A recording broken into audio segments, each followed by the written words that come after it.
Welcome to a wonderful Wednesday evening for baseball. 75 degrees, 11-mile-an-hour winds here in Compton, California for the fifth meeting of the season between the Arroyo Seco Saints and the Academy Barons. The Saints coming in at 10-7 on the season, coming off a 9-5 loss against the Conejo Oaks last night. Multi-hit games for Nick Lazar, Josh Livingston, and Easton Elliott, but the pitching was not quite good enough. On the other hand, the Academy Barons, they lost 3-2 yesterday against the San Diego Sunrays, trying to get back into the win column. Both of these teams in the middle of the pack here in the CCL South.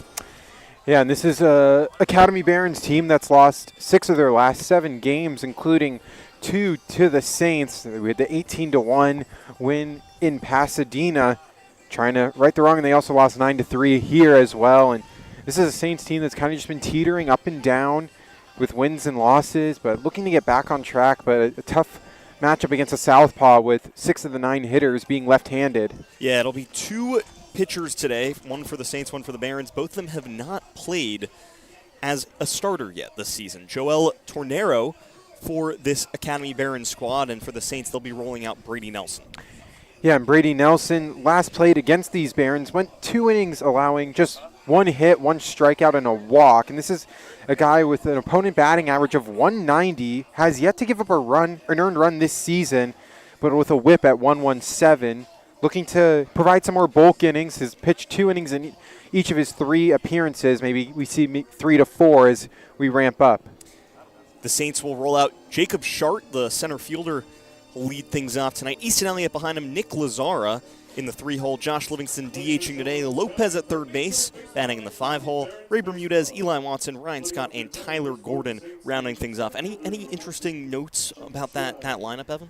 How about Easton Elliott getting a promotion to the 2-hole? We've usually seen him patrolling the bottom half of the lineup, being that Energizer bunny that sets it up for the top half. And Jacob Shart, we saw in his last at-bat last night against the Oaks in that 9-5 loss, continue his hitting streak and has just been putting bat to ball at an incredible rate to start the season, batting .407 on the year. He's got that .478 on base percentage. Watches pitch for ball 2. So quickly, 2 balls, no strikes. Shart has topped the board of the CCL in terms of batting average at that .407 spot. He's got second in RBIs with 15 in the California Collegiate League as well. Shart hammers left side. But it's going to be a play for Evan Cornwell, the shortstop, onto first. Nice play by Kirchner to lunge out for it. 1 up, 1 down here in the first. Saw Evan Cornwell get hurt in that 18-1 win in Pasadena and missed 8 days with that supposed ankle injury when he got nailed by a pitch. So good to see him back out there at short. Defensively for the Barons tonight, it's Andrew Pyle behind the dish, Kirchner at first, J.J. Cruz getting his debut today for the Barons at second, Cornwell at short, Colin Taylor at third. And in the outfield, Raymond Jenkins in left, Zach Freeman in center, and Deuce Robinson, the USC two-sport athlete, in right. Elliott on a 5-game hit streak with 3 multi-hit games in that span. Had 3 RBIs yesterday, watches a strike. 2 for 5 in that game against the Oaks. Was one of the few bright spots on a Saints loss. Tornero outside for ball 2. You know, we talked about Easton Elliott usually in that 7-hole, and tonight gets a spot in the 2 spot, and we mentioned just multi-hit games and back-to-back for him. And you just look at his last 10 games, 4 multi-hit performances, and a slew of RBIs. Talk about 12 RBIs in his last 7 games. Yeah, those last 7 games he's been incredibly hot with the bat. 3 balls, 1 strike, watches a ball high, and he's back on base. Way to get on. You look at Tornero, the starting pitcher tonight for the Barons. Just his first walk allowed through 3 2/3 innings. Came into tonight with 8 strikeouts, no walks, just 3 hits allowed. Joined the team on June 27th. The UC San Diego transfer student was at ASU last year. Only 1 batter faced, and he got a strikeout. So Nick Lazara, today the catcher for the Saints squad, was the DH last night against the Oaks. Burge got the start behind home plate, even with Trajan Lee on the bump. Yeah, weird to see that. We usually see the battery between Lee and Lazara, but when you just have both catchers that are hitting at an insane rate, kind of a luxury for Aaron Milan to figure out who DH is. Lazara lays off inside, ball one, so 1 ball, 1 strike. This is a Saints squad at 10-7. They're 3-3 on the road, and it's been a mediocre stretch in their last 14 games, going 500 at 7-7, but potentially maybe turn of things with winners of 2 of their last 3. 1 ball, 1 strike to Lazara. Lazara watches ball 2 low. And Lazara has as well multi-hit performances in 2 straight games, and you just look over his last 10-game stretch as well. 4 multi-hit performances, a guy that was struggling to get balls in play, but we saw the contact. He just couldn't find the holes. Swing and a miss for strike 2. His last 8, he's got hits in 7 of them, with 4 multi-hit games in that stretch, batting .306 in that span. It's .261 batting average on the year with .314 on base percentage. But his bat has gotten hotter and hotter as the season has progressed. Runner goes. Elliott on his way to second base, and he's caught stealing. 8 stolen bases on the season, trying to pick up 9, but caught on the base paths there. I guess the one knack on Easton Elliott's game is that he does get caught stealing a little bit too much. We've seen at least 3 straight games caught stealing or picked off at first. He had the wheels. It was just a really nice throw by Andrew Pyle. It's Pyle behind the dish. Thinking we might have seen Adam Arroyo. Payoff pitch. Lazara slaps it left side. Colin Taylor makes the throw over to first, and 3 up, 3 down here. So we'll move on to the bottom of the first. Tie ball game here, 0-0 in Compton.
Back to baseball here in Compton. Tie game here, 0-0.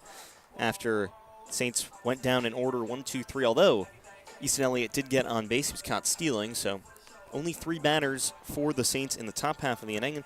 Now we'll be able to see the Barons for the first time tonight. Evan Cornwell leading things off. J.J. Cruz, the second baseman behind him, getting his first appearance of the season so far for the Barons. Zach Freeman in the 3-hole. Andrew Pyle in the 4-hole. Kirchner, Deuce Robinson, Dylan Lena, Colin Taylor, and Raymond Jenkins to round things out. And defensively for this Saints squad, Nick Lazara behind home plate. Brady Nelson on the bump, getting his first start of the season. Ryan Scott at first. Easton Elliott at second after getting a cup of coffee in right field last night. Shortstop Tyler Gordon. Third base Adrian Lopez. And then left to right in the outfield, Eli Watson, Jacob Sharp, and Ray Bermudez. You mentioned the first start for Brady Nelson. 6 total innings on the season. Opponents batting 190 against him, slugging only 273, so he's not giving up a ton of loud contact. Has issued a walk in each of his 3 starts, but also 3 strikeouts, which equates for a higher whip, a 1.17 whip with a 0 ERA. Curious to see how many innings he goes and how long that leash is. He's gotten 2 innings in each of his 3 appearances so far this season. He's pitched every week. Pitched in the opener against the Riptide, pitched against the Crawdads in early week 2 of the season, and even pitched against these Barons on June 21st. But now getting an opportunity on the bump as a starter. He'll face Evan Cornwell, the shortstop, to lead things off. And a guy who just hits for contact. Cornwell hits in 8 of his last 10 games, but only 1 extra base hit on the season. Slams one right side, could be extra base hits. It's into right field. Ray Bermudez will field that one, and Cornwell on his horse to second base, sliding in head first. And he's got a double to lead things off. Just his 2nd double of the season. And that one was roped down the right field line. He's got the speed on the base paths to make that happen. And what a moment now for J.J. Cruz, the second baseman today. First at bat for the Barons this season. And at Hope University in 2024, I mean, he completely killed the baseball. Yeah, 37 games played, a .431 batting average, 12 home runs, 56 RBIs, a total of 26 extra base hits, .476 on base percentage, and just not an ideal start right here for Brady Nelson. First pitch ball low to Cruz, maybe a tad inside too. The .785 slug too. I mean, just absolutely hammering the baseball. 13 doubles, 12 homers, and a triple, so make that 26 extra base hits. And just 23 strikeouts and 144 at-bats. Pops this towards right center field. It'll get into kind of no man's land, so a bloop base knock for J.J. Cruz. Maybe a little miscommunication between the outfielders there?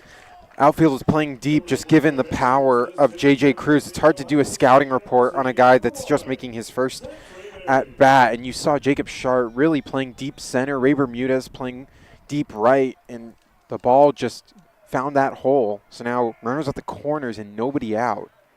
For Zach Freeman, the center fielder, 3rd on the team in batting average for the Barons, leads the team in batting average on players with more than 27 at-bats, so peppers one right into center field. How about an RBI base knock for Zach Freeman? So 3 hits and a run scored for this Barons. No outs here in the first. Yeah, this is not looking relatively good for Brady Nelson in his first start. All 3 batters putting contact past the infield into the outfield. And, you know, right now, if you're Brady Nelson, if you can just get out of this with 1 earned run allowed, you'll take it.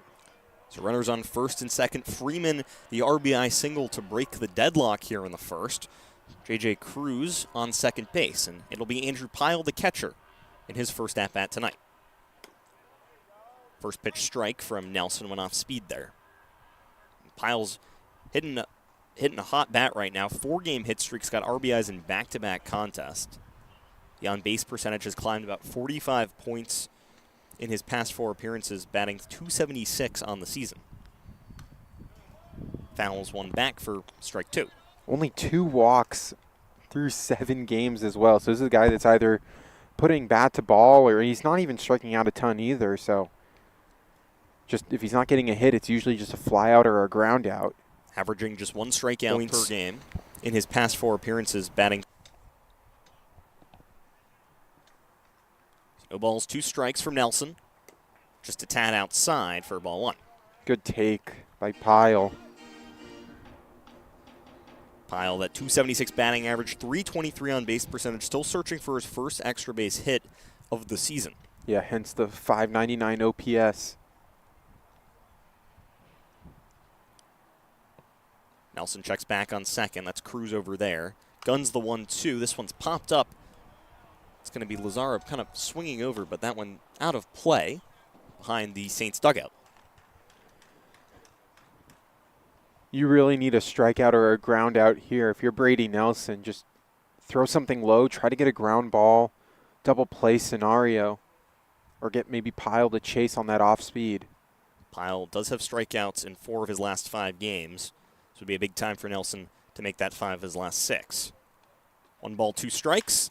Pummeled left field, deep, just going foul. If not, that one had a chance to get out of here, and it would have been long gone. Yeah, that one was really good off the bat. Pyle just swung a tad bit early, or we're talking about a 4-0 lead in the bottom of the first inning. It's only 3:27 to left field, 3:25 to right field. And in the 2 games that these 2 teams have played here so far, we've already seen a slew of home runs. Adam Arroyo hitting one the last time the Saints were down here in Compton. Adrian Lopez hit one to left field in the team's first meeting. And strike 3, looking. How about that pitch from Brady Nelson, freezing Andrew Pyle. He's got to take that long walk back to the Barons dugout. That was a much-needed strikeout and a very nice piece of pitching to battle in that. Brady Nelson was throwing everything at Andrew Pyle, and Pyle nearly missed a home run, and then a pitch later struck out looking, froze him, and could still get out of this slightly unharmed. Only 1 run given up would be a huge momentum shift. Another power bat here with Andrew Kirchner. First pitch strike to him, goes off speed there. Kirchner, 22 strikeouts is the number to know for Brady Nelson if he can pull back-to-back strikeouts. But power in his bats, got a home run on the year, batting .286 with a .357 on-base percentage, slugging a couple ticks under 400. Yeah, back-to-back games with 2 or more strikeouts. Chopped over to the pitcher, and he'll apply the tag on Kirchner. Runners will move up 90 feet, so it'll be runners on second and third with 2 outs here for Deuce Robinson. And unfortunate that, that he grounded off the plate, not able to turn a double play, but nonetheless, 1 out away from getting out of this. Robinson, just the 3rd athlete ever to be named Under Armour All-American in both baseball and football, joining Kyler Murray and A.J. Brown in high school. He plays football at USC as well as baseball. Spend the summer, though, here in Compton working on the baseball skills. Pretty solid numbers, as we've mentioned, broadcast before at USC football under Lincoln Riley.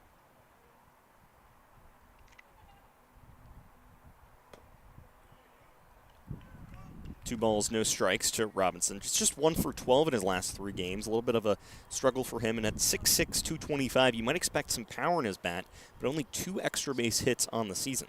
Yeah, he had an 8-game hitting streak that he lost in that game against the Ventura County Pirates, where he went 0 for 4 with a stolen base and a run scored, and then went 0 for 3 in the team's game last night against the Sunrays, 3-2 loss. So 2 balls, 1 strike, 2 outs with runners on second and third. Nelson trying to get out of this with just the 1 run allowed. Big swing and a miss from Robinson, and that's a nice pitch there by Nelson, wasn't that? Yeah, beautiful piece of hitting. You could see Robinson was thinking fastball, just the way that he swung out of his shoes on that one, kind of. But you could tell that he wasn't expecting an off speed. So 2 balls, 2 strikes, 2 outs, runners on second and third. 1-0 the score here early. Nelson, the 2-2. Strike 3 looking. How about that? After allowing the run, had a big pickle with no outs, 2 runners on, and gets a strikeout, a ground out, and another strikeout to get out of it. 1-0 the score here in Compton. Barons lead early.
4, 5, 6 due up here in the second inning. Josh Livingston, Adrian Lopez, and Ray Bermudez. Livingston swinging a hot bat.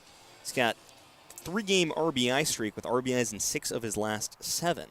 But we talked to him a couple games ago, and he said how much he loves to bat in the first inning, even if he's in the 4 spot, but didn't have the opportunity after Elliott was caught stealing. Nonetheless, how about a single for Josh Livingston? Extend the hot streak for him. No, he likes batting in the second inning, actually. No. But no, we talked to him. That was a great conversation, and I knew I had the broadcaster's jinx when I said, you haven't struck out in your last 3 games, and then sure enough, he strikes out in his last game last night against the Oaks. But nice piece of hitting, a lefty-on-lefty matchup, and just finds that gap in between first and second. That'll bring up Adrian Lopez, who knows this ballpark well, hit a home run here earlier this season to left field, an absolute no-doubter that went about probably 30 feet past the left field fence. First pitch high for ball 1. Wanted a bunt potentially, but pulled back, so. And Lopez was struggling a little bit at the plate, had a run where he went 4 games without a hit. Now hits in 2 of his last 3 games, and in that stretch has also scored 3 runs. Tornero, ball outside for ball 2. 2 balls, no strikes. Lopez still 2 for his last 26 at the plate in his last 7 games, although maybe that luck starting to turn around recently. Still with a .371 on base percentage, we've seen 3 games in his last 10 with multiple walks. Batting average at .224. Livingston at first. Lopez lays off, first pitch strike. That was a nice fastball that just painted the inner part of the plate. But you talk about Lopez and his walks. In his last 10, only 3 games without a walk in his last 10. So he's still finding ways to be effective, even if the bat isn't clicking. Striking out in over 30% of his plate appearances so far this season. It's been up and down, to say the least, for Lopez, but we know what he's capable of because we've seen it before. Seen glimpses of it here and there. 2 balls, 2 strikes to the third baseman today. And it seems like the Saints have moved him from his shortstop position to third base. Yeah, just trying to find something different. Just to working at short was just, it wasn't it. We saw a few errors over there at short. So trying third base. He had 1 error in his first appearance at third, but you know, it's a lot harder. People might not realize how much of a difference it is moving from third to short in terms of ball speed and also just making that throw. And he had some nice plays over at third base as well. He's got the arm. He's got the athleticism. Has 13 errors in 13 games played, so partially part of the reason we see him at third today instead of shortstop. Tyler Gordon at shortstop. 2 balls, 2 strikes. Livingston goes. Pyle from his knees. What a throw. Back-to-back innings for Andrew Pyle with a runner caught stealing. Yeah, Livingston was out by a mile. What a throw from Andrew Pyle on his knees, no less. And a strikeout for Lopez, too. So a double whammy for the Saints. We'll bring up Ray Bermudez. He's won for his last 14 at the dish, but we talked to him yesterday, and he mentioned that he doesn't really pay attention to the stats, just tries to every single day go about his business the same way, stay consistent. Fouls the first pitch back.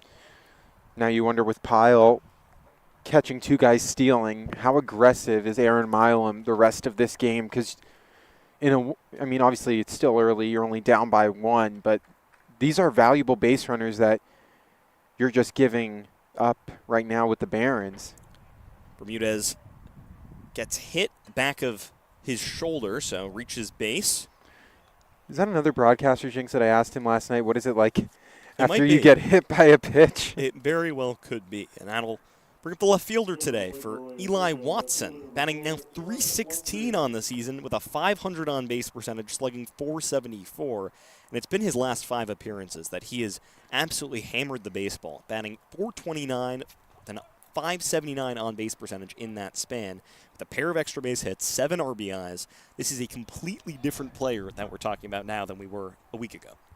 Yeah, and, we always say for athletes, it's always just about just get one, because sometimes, and what Peter Worth said to us, is you overthink it sometimes when you're at the dish, and you can just see the confidence that Eli Watson has been displaying. Picked up 2 extra base hits in his last appearance, the 11-7 win versus the Ventura County Pirates. Had a double or a triple, 4 RBIs, and now RBIs in 4 straight games. This is his 10th appearance of the season. currently on a 3-game hitting streak. So 1 ball, 1 strike to Watson. Lays off, ball 2. Got away from Pyle for a second. Bermudez thought about it and then was like, no, I've seen him throw at 2 runners. I'm going to stay at first. Yeah, it's hard now to run on a catcher that's proven that he can gun guys out from his knees, from anywhere, really. And, now you talk about a Saints team that's one of the most aggressive on the base pass, but Andrew Pyle might put a halt to that tonight. Tornero flings the 2-1.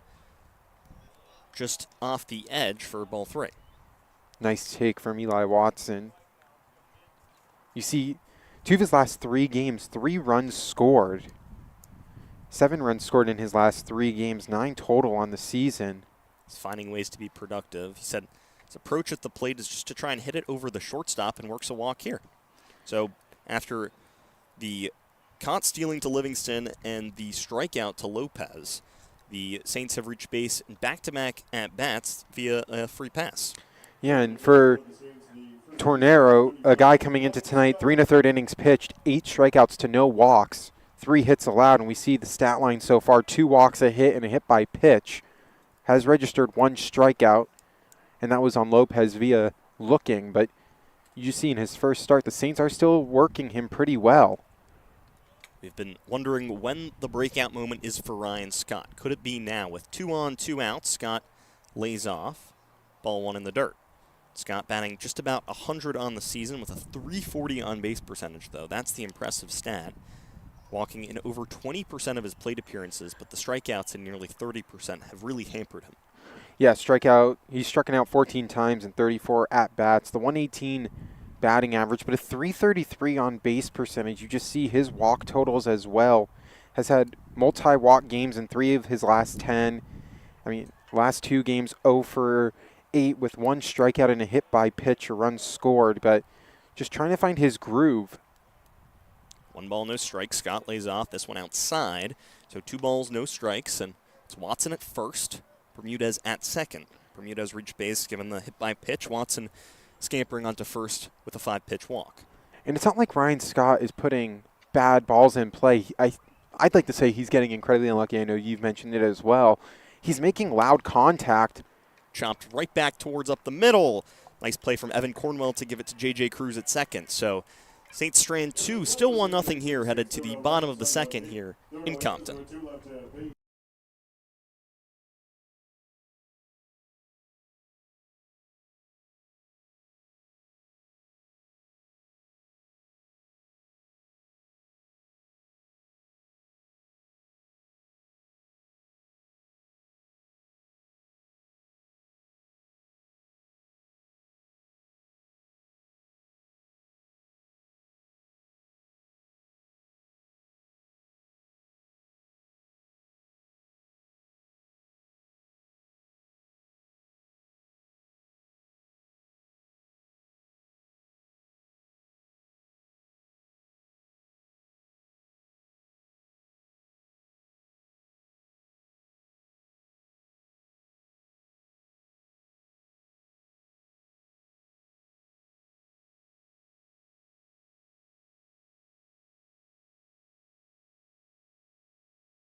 Seven, 8, 9 due up for the Barons here in the second inning. They hold the 1-0 lead after picking up that run in the first. Dylan Lena, the DH tonight, here in the 7-hole. Sure, he's enjoying that DH spot because the last time these 2 teams played here in Compton, I would count maybe 6 or 7 balls that came to him, either ground out or pop up. So he's probably enjoying this day off. or semi-day off. Wonder if maybe some of the defensive mishaps that he's had over the past couple games, too, might be the reason why he's in the DH spot. 6 errors so far this season. Primarily a middle infielder. We've seen him at second base. We've seen him at shortstop. Well, he came into shortstop when Evan Cornwell exited that game with that leg injury. And then we saw just substitutions all around. Colin Taylor, who's at third base tonight, was at second base in that game. We also saw, Andy Cisneros Jr. kind of work his way into the lineup. 273 batting average on the season. Lena lays off the 0-2 in the dirt. 412 on base percentage with a 409 slugging for Lena. He's tied for third in the CCL with the most at-bats, 66 of them. But his last 6 games have not been so pretty, just 3 for 21 in that span. And the one interesting thing about Dylan Lena is you look at his game log over the last 10 games, and when he gets on base via a hit, he always has multi-hit games. You look at he's gotten hits in 4 of his last 10 games, but 3 of those has been multi-hit performances. Nibbled off the end of the mat, right to Nelson. He'll take his time to throw it onto first. 1 up, 1 down here in the second. So what we're saying is if you can get the live line on Dylan Lena, once he gets the first hit, tack on some more. Colin Taylor, the third baseman today, batting in the 8 hole. He's third on the Barons in RBIs, but on the other hand, leads the CCL in strikeouts. It hasn't been a great season for him in terms of plate discipline. Only 7 walks to those 25 Ks. Batting sub 200 at 194 with a 282 on base percentage. Yeah, and you look at 6 of his last 10 games, multi-strikeout performances. Nice play by Lopez. I would say Adrian Lopez should play third baseman all the time. I mean, that looked seamless. Well, Lopez has the height for third base, standing, 6'3" is his listed height. So when those balls are hit to the hot corner, he's able to make those plays because of the height and the wingspan. That looked flawless for him over there at third base. He's smiling right now. So 2 up, 2 down, and Raymond Jenkins, the left fielder, he had a 3 RBI triple earlier this season against the Saints, but other than that, it's been brutal CCL campaign for him, batting just 185 with a 343 on base percentage, however. Yeah, and you see 4 RBIs on the season, 3 of those coming on that 3-run RBI triple that went down the right field line. No balls, 1 strike. That one low. Did he go? He did. Checked over to the first base umpire. It's funny, the first base coach is saying, no, he didn't, and the first base umpire's like, hold up. Gives me like a Tim Hardaway moment down on the baseline. So no balls, 2 strikes, 2 outs. Nelson trying to find that strikeout stuff. He's already got 2 in his game. Does he have 3? No, just off the edge. And Raymond Jenkins was at Cerritos College this past year. Will be heading to Morehouse. He announced that commitment just a few months ago. This guy who had a 389 on base percentage in 48 games, so just struggling to find his groove here in the summer. Tad inside for ball 2. Jenkins had to turn away. Evens the count at 2 balls and 2 strikes. Yeah, just a tad bit inside. But you look at Jenkins, even over his last 4 games coming into tonight, 13 strikeouts on the season, but you see 8 of those coming in his last 4. 2-2. This one hammered left side. Lopez, nice play, flings onto first. How about that for Adrian Lopez? 2 fantastic plays over there at third base. Lopez looks like he's got the juice over there. 1-0 the score. Headed to the top of the third here in Compton.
Joel Tornero's night is finished. He seems like he was just the opener for those first 2 innings.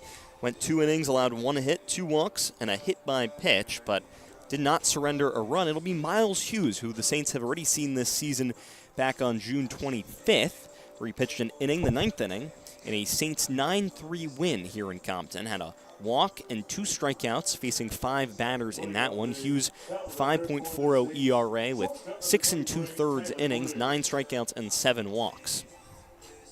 Yeah, so looks like the Barons are just going to be flinging out any lefty they have available tonight. 6 of the 9 batters for the Saints are left-handed. It'll be Tyler Gordon, batting .200 on the season with a .414 on-base percentage. Shortstop today. He's playing back-to-back games. He's playing back-to-back-to-back, so that's 3 consecutive games for the first time this season. He's been in and out of the lineup, but such a sweet contact hitter when he makes that contact. Something he's been working on. Gordon fouls 1 back, so 1 ball, 1 strike. He had a solid final at-bat in the 9-5 loss against the Oaks. Down 2-2 on the count with 2 outs and fouled off 3 straight pitches, ultimately grounded out to the end of the game, but has really had some great pieces of hitting.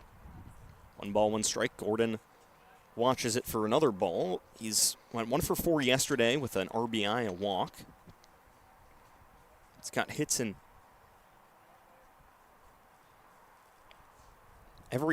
more or less every other appearance of the season, 5 of 7 appearances. 2 balls, 1 strike. Just caught the top of the zone, so evens the count at 2-2. Yeah, and only 4 strikeouts in 22 at-bats, and you see 4 strikeouts to 6 walks and 5 stolen bases as well. Gordon lifts it right side, just trailing foul. Really good contact from him. It could have had extra bases, and that's something that he mentioned the other day when we talked to him. He kind of wants to add a little bit more power, keep his weight up, maybe improve that over the summer so he can hit a couple extra doubles.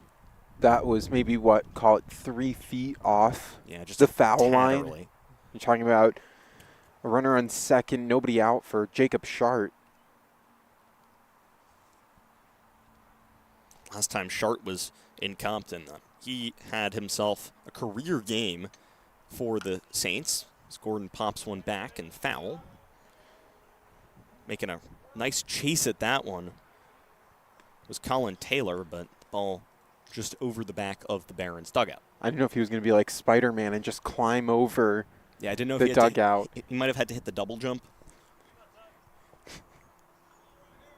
Another long at-bat for Gordon, who really makes pitchers work for that 3rd and final strike. Miami of Ohio shortstop in the transfer portal strikes out. So 1 up, 1 down here for the Saints in the 3rd. And they're playing Can't Touch This over the stadium intercom. So Jacob Shart, for his 2nd plate appearance, grounded out to the shortstop in his 1st at-bat. Shart 1 for 4 yesterday with a walk, but is one of the most dangerous hitters in the CCL, besides Presley Kosciuszko, who has decided that he has 30 RBIs and 6 home runs in, 15 or 16 games this season? From my sources, though, I've heard that the Walnut Creek Stadium is a very, very favorable hitter stadium. You look at it's gotta be. Some of these guys on the Saints that have hit fly balls to the warning track in left and right field. If those are home runs where Walnut Creek plays. I'm not discrediting Presley Kosciuszko. I'm just saying some of our guys could also be putting up those type of monster numbers. 1 ball, 1 strike. Shart hammers it right side, right at the first baseman, Kirchner, who makes a nice play with the glove. Does it himself, and there's quickly 2 outs here in the 3rd.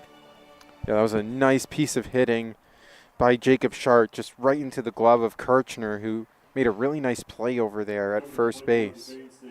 So Easton Elliott is currently on now a 12-game on-base streak, has made it on base in 12 straight games where he has at least a plate appearance. That one game where he didn't have a plate appearance, it was against the Foresters, where he came in as a pinch runner. It's actually the only appearance all season he's had that he only came as a pinch runner. A guy that has the wheels, but we've seen, including tonight, now caught stealing in 4 of his last 5 games. Still 8 stolen bases on the year, but you just see catchers are kind of catching up to him. No balls, 1 strike to Elliott. This one high for ball 1. And Elliott, you mentioned those 8 stolen bases, second in the CCL in terms of stolen bases, but it has been the caught stealing that has hampered the Saints.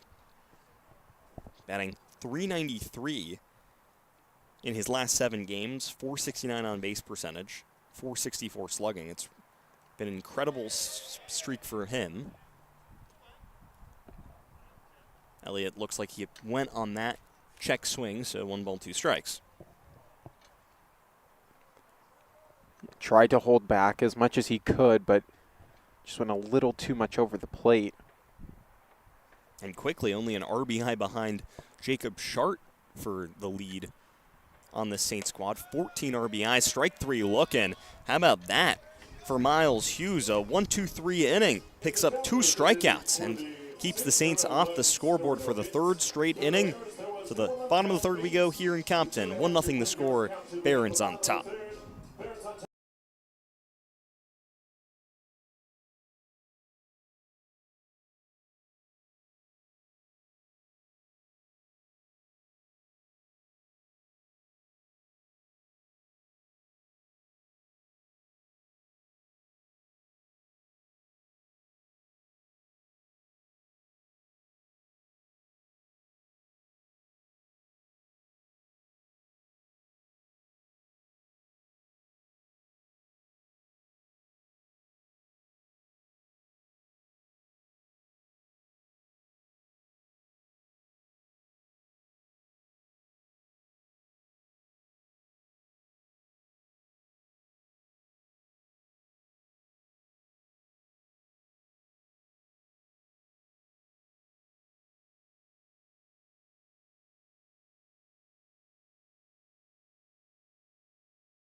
Bottom of the 3rd inning here in Compton, California. Barons on top 1-0 after the run scored by Evan Cornwell back in that first frame. And Cornwell now here, the shortstop for his 2nd at-bat. We saw Brady Nelson get roughed up in the 1st inning. Had a clean 2nd inning. Still working with 2 strikeouts, 3 hits, and a run allowed. But looked a lot sharper in that 2nd. Second pitch gets the strike swinging on Cornwell. And how would you assess what Nelson's kind of been able to do since giving up that early run? Well, I can't lie. After seeing the first 3 runners get on base with loud contact hits, I thought we were in for a long night. But just the composure from Brady Nelson to only allow 1 run, keep the Saints in it. You know, runners on 1st and 2nd, nobody out is a tall task.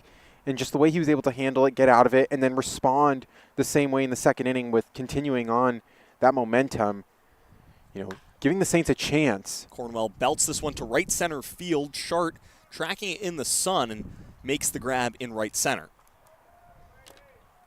So allowed first out in this 3rd inning. Cornwell had that double back in the 1st and came around to score for the Barons' sole run on the scoreboard. Yeah, but now you're looking at this Barons squad, and currently 6 straight retired by Brady Nelson after giving up the first 3 hits of the game. So you're really liking what you're seeing if you're head coach Aaron Milam. He's now gotten every single batter out, or I guess not every single batter out, but if he gets the next 2 batters out, he'd get every single batter out. 7 of 9 batters that the Barons have had in this lineup, he has retired so far tonight.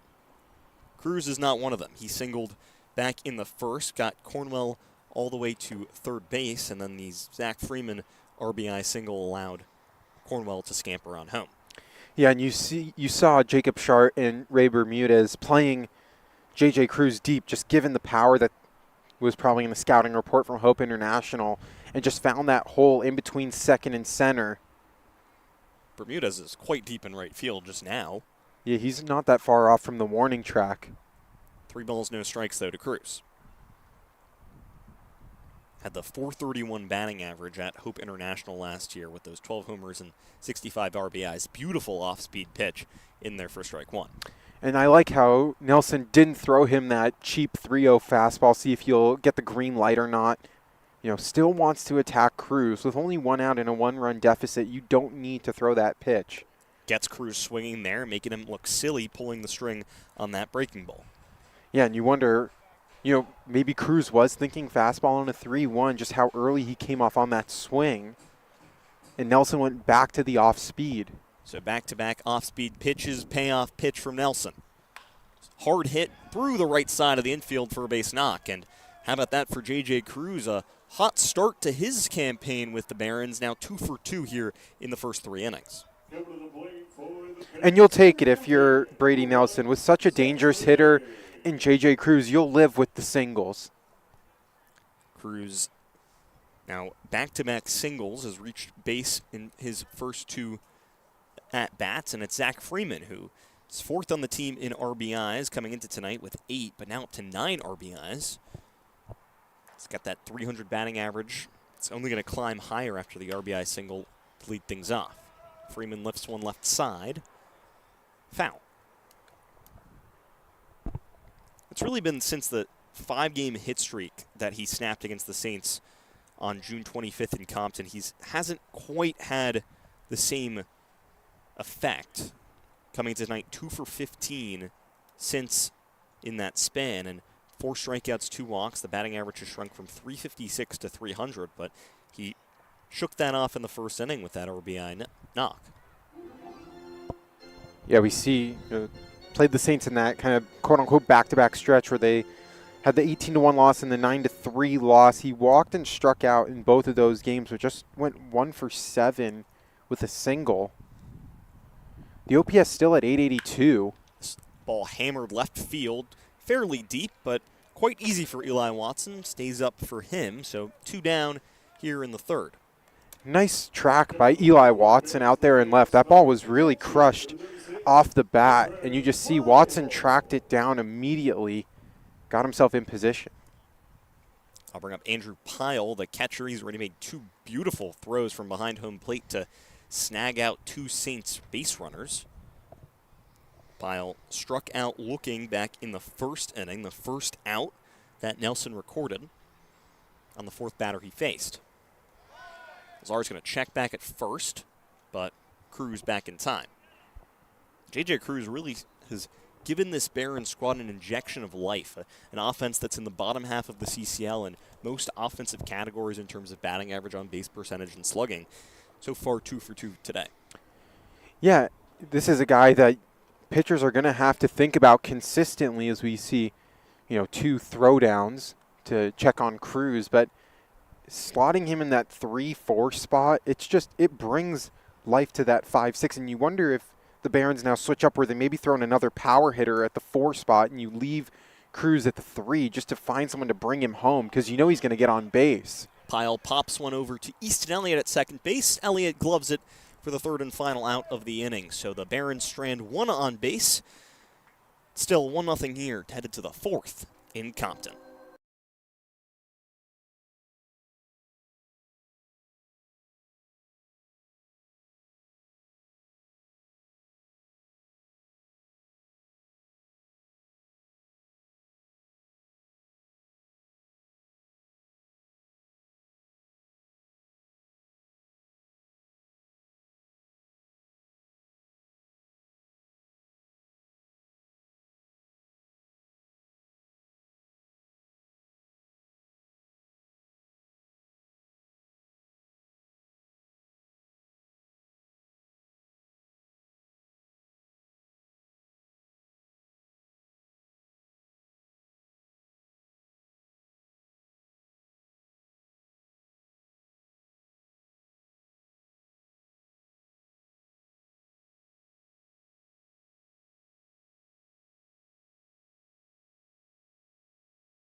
3-4-5 due up for the fourth inning for the Saints. Nick Lazara, Josh Livingston, and Adrian Lopez, the catcher, DH, and third baseman today.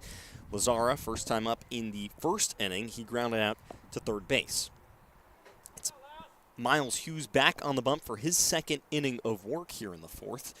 Joel Tornero, the starter for the Barons, only going 2 innings, and Hughes, very nice third inning, going 1-2-3 through the Saints' 9-1-2 hitters. Yeah, 2 strikeouts as well. Probably going to see another slew of lefties in this game. It's how the Barons match up against the Saints, who just, unfortunately, all their power bats are lefties, really.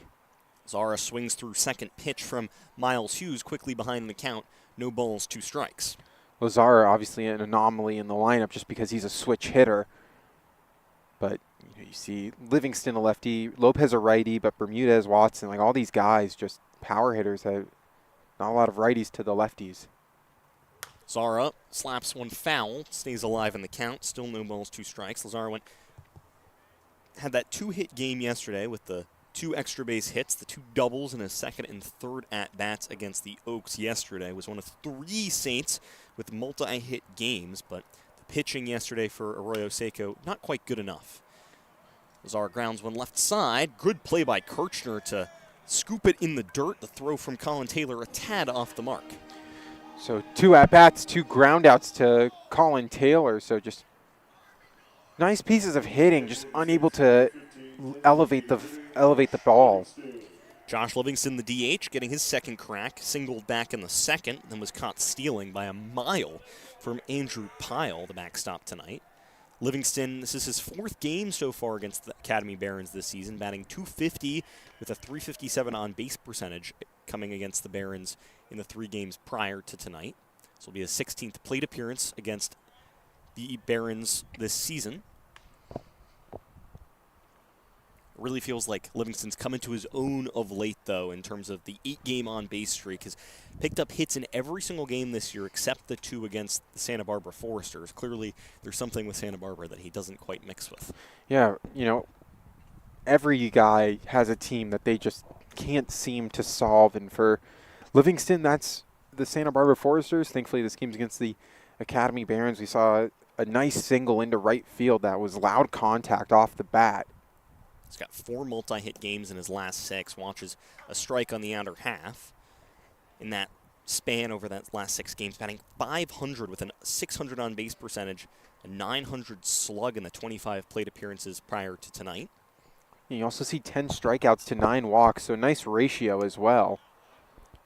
Lays off another pitch, strike 2. Pretty similar spot from Miles Hughes, and Hughes has done a nice job. Has retired 4 straight batters against this Saints squad.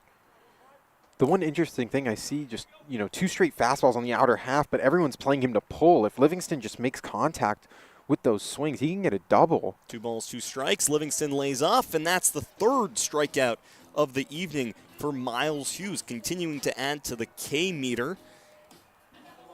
It's back to back-to-back strikeouts in terms of strikeout, ground out, strikeout, ground out, strikeout. So I'm guessing ground out? That's got to be what's next. That's what the betting man would suggest, but you see Livingston striking out on 3 straight fastballs that were beautifully located by Hughes. But again, it's just, if he makes contact on one of those, maybe it's a double, just the way that they're playing him. That left fielder is basically in left center. Third baseman was playing shortstop. First pitch swinging, Adrian Lopez continuing his streak, getting kind of out of that cold streak, picks up a hit now after the strikeout in the second inning. And it's been a pretty good day so far for Adrian Lopez. A couple nice plays at third base and now a base knock. Yeah, nice piece of hitting. I love attacking first pitch. We've seen him get more passive during these cold runs, but just first pitch swinging fastball. That was now 4 straight fastballs thrown by Hughes. I'll bring up Ray Bermudez, the right fielder from Hollywood, Florida. American Heritage High School. Talked to him yesterday. A fun conversation that went from everything from baseball to banter. Baseball to food to where to visit. Talking about his roommate, who we'll talk to later in this game. Stay tuned for that. Joey Donnelly joining the broadcast booth. 2 roommates this summer for the Saints. Runner goes, Lopez on his horse to second base, throw over the glove of Evan Cornwell, and he's going to advance 90 feet again. So how about that? First to third off the mistake from the defensive miscue. The Barons 48 errors coming tonight, leading the CCL in errors. Well, this is a Saints squad that knows about errors and about the importance of defense, but that time, huge costly mistake, gets that ball in the center field, and Lopez advances. Beautiful jump by Lopez. As soon as Hughes set in the windup, Lopez was already gone. You saw that was even close with Pyle getting that late start, quote unquote, and then the miscue defensively by the Barons. Now you're talking about a single tying this thing up. And with nobody on and 2 outs, now a runner in scoring position just 90 feet away. 1 ball, 2 strikes to Bermudez. The right fielder momentarily just slapping one back. This one lifted towards right field, but Deuce Robinson to make the grab just a couple feet in front of the warning track. So the Saints strand a base runner at third base. 1-0 remains the score here in Compton. Adam Beck, Evan Davis, you're watching Arroyo Seco Saints CCL Baseball.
Time for the bottom of the fourth here in Compton. Andrew Kirchner leading things off here in this fourth inning against the Saints. Slaps one left field, straight to Eli Watson. Quick 1 pitch, 1 out for Brady Nelson. Again, just a nice first read from Eli Watson on that line out to left field. His first step was in. If his first step's back, that maybe finds just one little bounce in for a single. So quickly 1 away here in the fourth. Deuce Robinson getting his second crack. He stranded 2 runners on base in the first, striking out to end the inning. And that was just a nice momentum. Another first pitch swinging. Lopez charging it, throws onto first. A great play by Scott to keep it in front of him, but that throw was off the mark and pulled Scott off the bag. So a runner on base for the Barons. Just a difficult play from Adrian Lopez. You know, nice job to keep that ball in front of him, keep the ball in the infield, but the off-balance throw is very difficult to make on the run. Ruled an error, but I still just, Adrian Lopez looks a lot different, looks like a lot better as a defender. Yeah, the confidence you can really feel from him. Picked up a base knock earlier, now has 3 hits in his last 4 games after a bit of a dry spell. Lena first pitch swinging, slaps one to right field, so Ray Bermudez makes that catch and 2 away, but only 3 pitches here so far in this inning for Brady Nelson and already 2 outs. Yeah, and it could be 3 pitches, 3 outs, which would be a rarity to see. Now you got Colin Taylor coming up who lined out to Lopez, but it's kind of hard to fault Lopez for that play, as we mentioned. It's just hard to make those plays on the run, no matter how great of a defender you are. He'll pick up his 14th error of the season, the CCL leading 14th error. Robinson at first base. And Colin Taylor, the third baseman, up to bat. Taylor on a 5-game hit streak, lined out to Lopez back in the second inning. Looks like a potential hit and run situation. Maybe, I thought Deuce Robinson was running. He stopped about like a quarter of the way. For a guy that's 6'6", definitely his speed on the base paths. 2 stolen bases this season so far, but just an athlete over there. And he's got quite a lead at first. Nelson, ball a little high and inside for ball 1. Forget the speed. He could start his slide 7 feet from second base, and he still has a chance to make it in. I mean, just rare to see a baseball player 6'6". You know, obviously Aaron Judge is around, what, like 6'7", 6'8", but you don't really see tall baseball players. Yeah, they'll just play basketball instead. 1 ball, 1 strike. This check back over to Scott at first, and Deuce Robinson off the bag. Really nice play by Ryan Scott to apply the tag, and a beautiful inning spun from Brady Nelson. We'll head to the 5th. Nick Lazar, Brady Nelson, all smiles here in Compton.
Fifth inning time here in Compton. Eli Watson, Ryan Scott, and Tyler Gordon, the 7-8-9 hitters, due up for Arroyo Seco, and they will face Miles Hughes, who's been clean through 2 innings. 1 hit allowed, 3 strikeouts, no walks issued. Yeah, he's looked really good. The Saints have made him work as well. We saw that nice single from Lopez, stranded at third, but even Bermudez's fly out, nice bit of contact, just got it off a little edge of the bat, or else it would have traveled a little bit farther. But the fastball from Hughes is what really stands out. He guns that in, and the location is beautiful.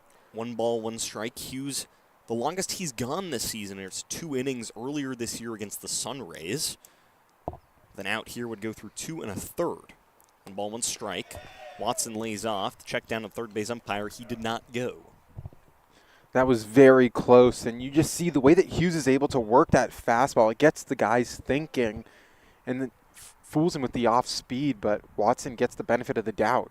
Watson walked in his first plate appearance. Lays off the 2-1 in the dirt for ball 3. And he just looks like a completely different hitter at the plate, and overall, you just see his performance in the outfield, at the plate, just a lot more composed. Talk about a 3-game hit streak with multiple hits in 2 of those 3 games. Ball high, and how about back-to-back walks for Eli Watson?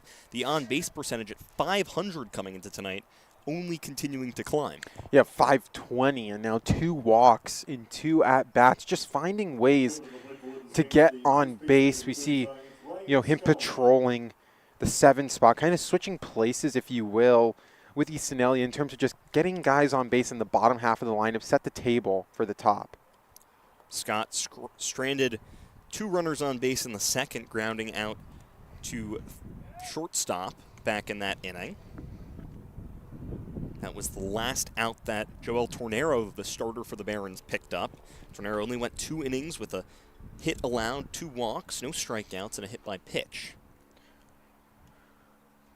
Been waiting for, and what a mistake by Eli Watson off the bag. He's going to have to scamper on back to first, and the tag applied by Hughes. So as soon as the Saints get a base runner, Hughes takes it away. He'll get the pickle this time. I mean, you just saw 2 nonchalant throws to first base. The first one, Eli Watson gets in, but then the second one, was about to head for the steal. And just the one thing that goes wrong for the Saints is the amount of times they get caught stealing. That's now 3 times, and we're only in the top of the 5th inning. And we saw one yesterday, too, caught stealing, that we talked to Ray Bermudez about in terms of this philosophy from the Saints offense is they want to steal so many bases. They lead the CCL coming tonight, 44 stolen bases atop the California Collegiate League. But the issue is that sometimes, that aggressiveness isn't necessarily the best thing because teams will be able to make the Saints pay for that. They've taken already 3 base runners off the bases for the Saints just because of the aggressive base running. Yeah, and in a 1-0 game, those base runners are just so huge. You're talking about starting off the inning with a leadoff walk. You don't know where it's going to progress. You have a solid hitter up at the plate as well as in the on-deck circle. 1-1, swing and a miss, strike 2. Scott, seen him just really chase after a lot of pitches outside the zone, especially during these struggles since the beginning of the year. Striking out in just about 30% of his plate appearances. And we saw back-to-back games with an extra base hit against the Oaks and versus the Barons. And we thought that was the start of something special, and just hasn't really gone his way at the plate. Hughes picks up his 4th strikeout of the evening, and he has been continuing to be dominant on the bump against the left-handed Saints hitters. That time, Ryan Scott, even though he's a righty, still doesn't even matter. Yeah, and you can just see maybe a little flustered at the plate, swinging at pitches in the dirt. Maybe he's in his head a little bit.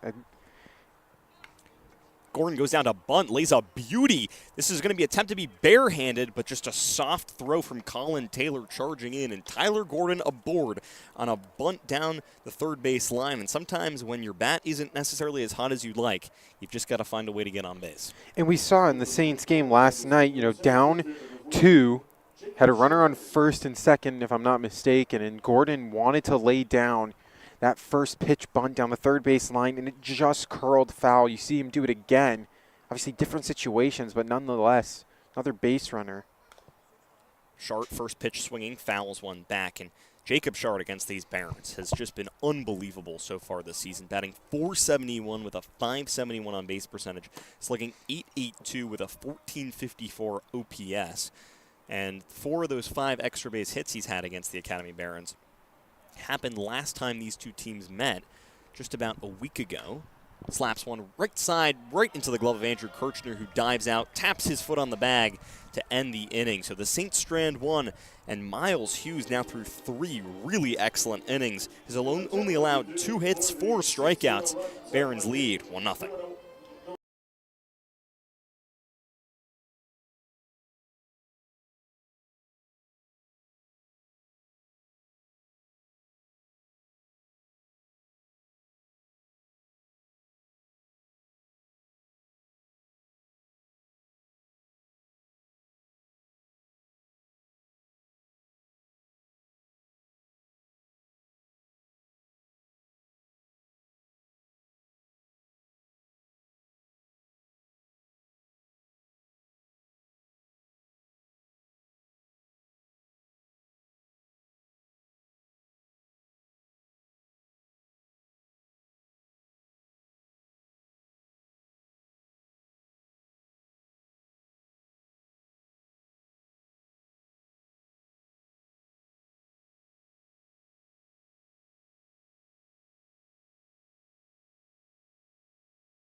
We are officially halfway through the CCL season. It's game 18 of 35, and we're through 4.5 innings, so potentially 4.5 more to go. We'll see, but the halfway point, the mid-mark, Braden Sanford, the new pitcher for the Saints. After Brady Nelson went 4 innings, allowing 4 hits, 1 earned run, striking out 2. Really solid outing from him, especially after, those first 3 hits he allowed. We thought we were going to be in for a long one, but since that point in the first inning, really flawless, only allowing 1 more hit the rest of the way. Sanford will come in for his 4th appearance of the season. He's pitched 3 1/3 innings, going 2.70 ERA, 4 strikeouts to 1 walk, only allowing 1 hit in those 3 outings. How about opponents batting .091 against him with a 167 on base percentage, a 182 slug, a .6 whip. I mean, this is just easily one of the best pitchers on this team. And only those 3 1/3 innings pitched, so we haven't seen a ton of him. Last pitched against the Ventura County Pirates on June 30th, so it's been a couple days off for him. Pitch inside for ball 2 against Colin Taylor. Taylor, last time he lined out to Adrian Lopez, and he actually had an at-bat in the 4th inning, but it was taken away from him when Deuce Robinson was picked off base. Yeah, for Colin Taylor, just struggling to find his bat from LA Valley College, where in 33 games, an impressive .341 average and a .464 on base. Fastball from Sanford blows past Taylor for a strike as Taylor swings through that one. And for Taylor, 2 strikeouts we see in 4 of his last 6 games coming, or 4 of his last 5 coming into tonight. Ball just off the edge, ball 3, so 3 balls, 1 strike. And Taylor, we've mentioned the strikeout issues, 40% strikeout rate, doesn't have a walk in his last 9 games. He's got 14 strikeouts in his last 35 plate appearances coming into tonight. Make that 36 tonight, and there's a strike from Sanford. Yeah, nice pitch in there for Braden Sanford, who just fires that fastball. So payoff pitch upcoming from the Oral Roberts pitcher. Sanford fires the 3-2. Slapped over to Lopez, gloves it, gets past him though, as went to go corral it into his body, and it just slipped out of his glove. We could see just like indecisiveness from Lopez that allows Colin Taylor to advance to first. And that time it almost was like he waited for Lopez to make, like Lopez waited for the ball to come to him. You would almost expect maybe the third baseman to go attack that baseball because it was a little bit of a slow roller. Yeah, so now 2 errors by the Saints, both charged to Adrian Lopez.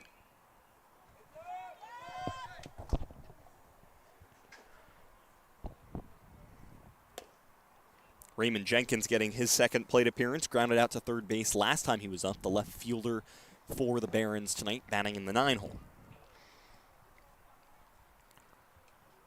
Barons getting their first base runner on base here in this inning, courtesy of Adrian Lopez. Now back-to-back innings with an Adrian Lopez error that has allowed the Barons to get a base runner onto first. And he looked so good in these first couple of innings defensively. Had that nice snag on the line out in Taylor's previous at-bat and a few ground balls that he was able to keep in front of him. But that one, he kept just creeping back. Just not like running towards the balls we traditionally see with third basemen. And if you're the Barons and you've noticed maybe a couple mistakes from Lopez, and obviously these two teams have met each other tons of times this season, 2 balls, 1 strike, fouled back from Jenkins, now 2 balls, 2 strikes. But do you maybe as a team be like, okay, lefties, maybe try and put it at Lopez, and if you're a righty, maybe try and pull the ball towards him? Yeah, I mean, easier said than done, because for lefties, you're going to have to swing just a tad bit late to get that ball on the opposite side. And for righties, you're going to have to swing early. Double play ball possibility. Elliott on to first, just off the mark. They'll get the out at second, and Jenkins will reach base via the fielder's choice. So 1 out here, 1 on for Evan Cornwell back to the top of the lineup. The switch hitter, now batting on the right side of the batter's box. I guess he was batting on the right side of the batter's box before, just switching things up here. Had the double to lead things off back in the first inning, flew out to center field in the third. Sanford first pitch strike. Yeah, first pitch double down the right field line, eventually came around to score the lone run in this game. As this one grounded towards Elliott at second base, double play possibility not in time, as Gordon will just hold on to the baseball at second. So 2 ground balls, 2 outs, and a runner still on first. You feel for Sanford, though, who basically has to get like 5 outs this inning just with the error and then the 2 fielders' choice now. But credit to this Barons squad. Their speed has forced the Saints to really just quickly get off the pit, get off the ball. J.J. Cruz, in his first appearance for the Academy Barons, has had glowing success. This one lifted towards left field. It'll drop for a base hit. So 3 singles for J.J. Cruz in his Barons debut and continuing to light it up here in the 5th inning. Talk about going for the cycle with singles. A single to center field, right field, and now left field. Now he needs an infield single. Now he needs an infield one, yeah, to complete the full cycle. It'll extend the inning for Zach Freeman, the dangerous center fielder from Ohio State, the L.A. native. 6 feet tall, 190. He's 4th on the team in RBIs with 8 coming into tonight. Picked one up earlier in this game and has an opportunity to extend his tally. Came into tonight tied for 8th in the CCL in hits with 18 of them. He's played in 16 of the Barons' 19 games. And this is a Barons squad that's lost their last 3, 3-7 in their last 10, have lost 6 of their last 7, even losing last night to the San Diego Sun Rays 3-2. In the 8th inning, they were up 2-1, but a Deuce Robinson error in the 8th inning in right field proved to be the difference, allowed the Sun Rays to tie up the game and eventually take the lead later on. Barons have the fewest wins in the CCL out of any CCL member teams. On the other hand, the Arroyo Seco Saints 2.5 games back of the Oaks, who they fell to 9-5 last night.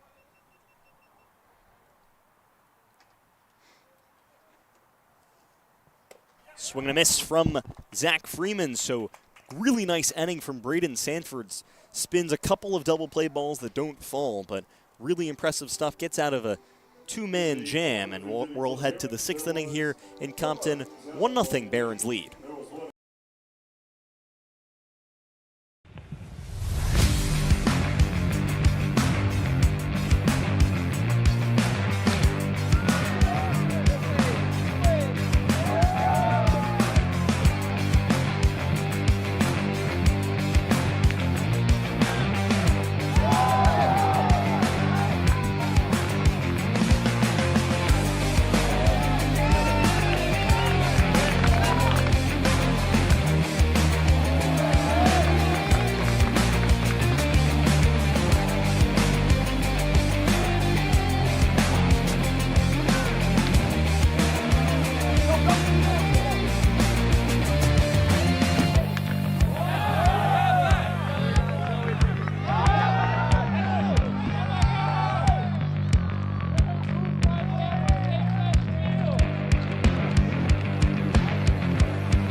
Welcome back to Compton. 1-0 the score here. Barons on top. New pitcher Shamir Marshall coming into the game for Miles Hughes, who went 3 innings, allowing 2 hits, 4 strikeouts, but a little surprise guest in the broadcast booth. It's Joey Donnelly, who's getting the day off today, but pleasure to have you in the booth. Yep. Thank you for having me. Well, we had your roommate last night, Ray, and he was talking so highly of you. We're like, we got to speak to Joey, right? Oh, wait. Oh, is that where we're going? Is that the story we're going with? Yeah, I mean, no. that's what I was going to put up. Well, so far this season, we really feel like your extra base hits, and especially your doubles, have continued to power this offense throughout. How have you managed the ups and downs of the CCL season, but continuing to find power in your swing? Yeah, I've always known, hitting baseball, but hitting specifically is so hard. And so I try to at least maximize, you're only going to barrel so many balls. So I'd like it if my barrels tend to be doubles or homers. Elliott powers one past Colin Taylor at third base.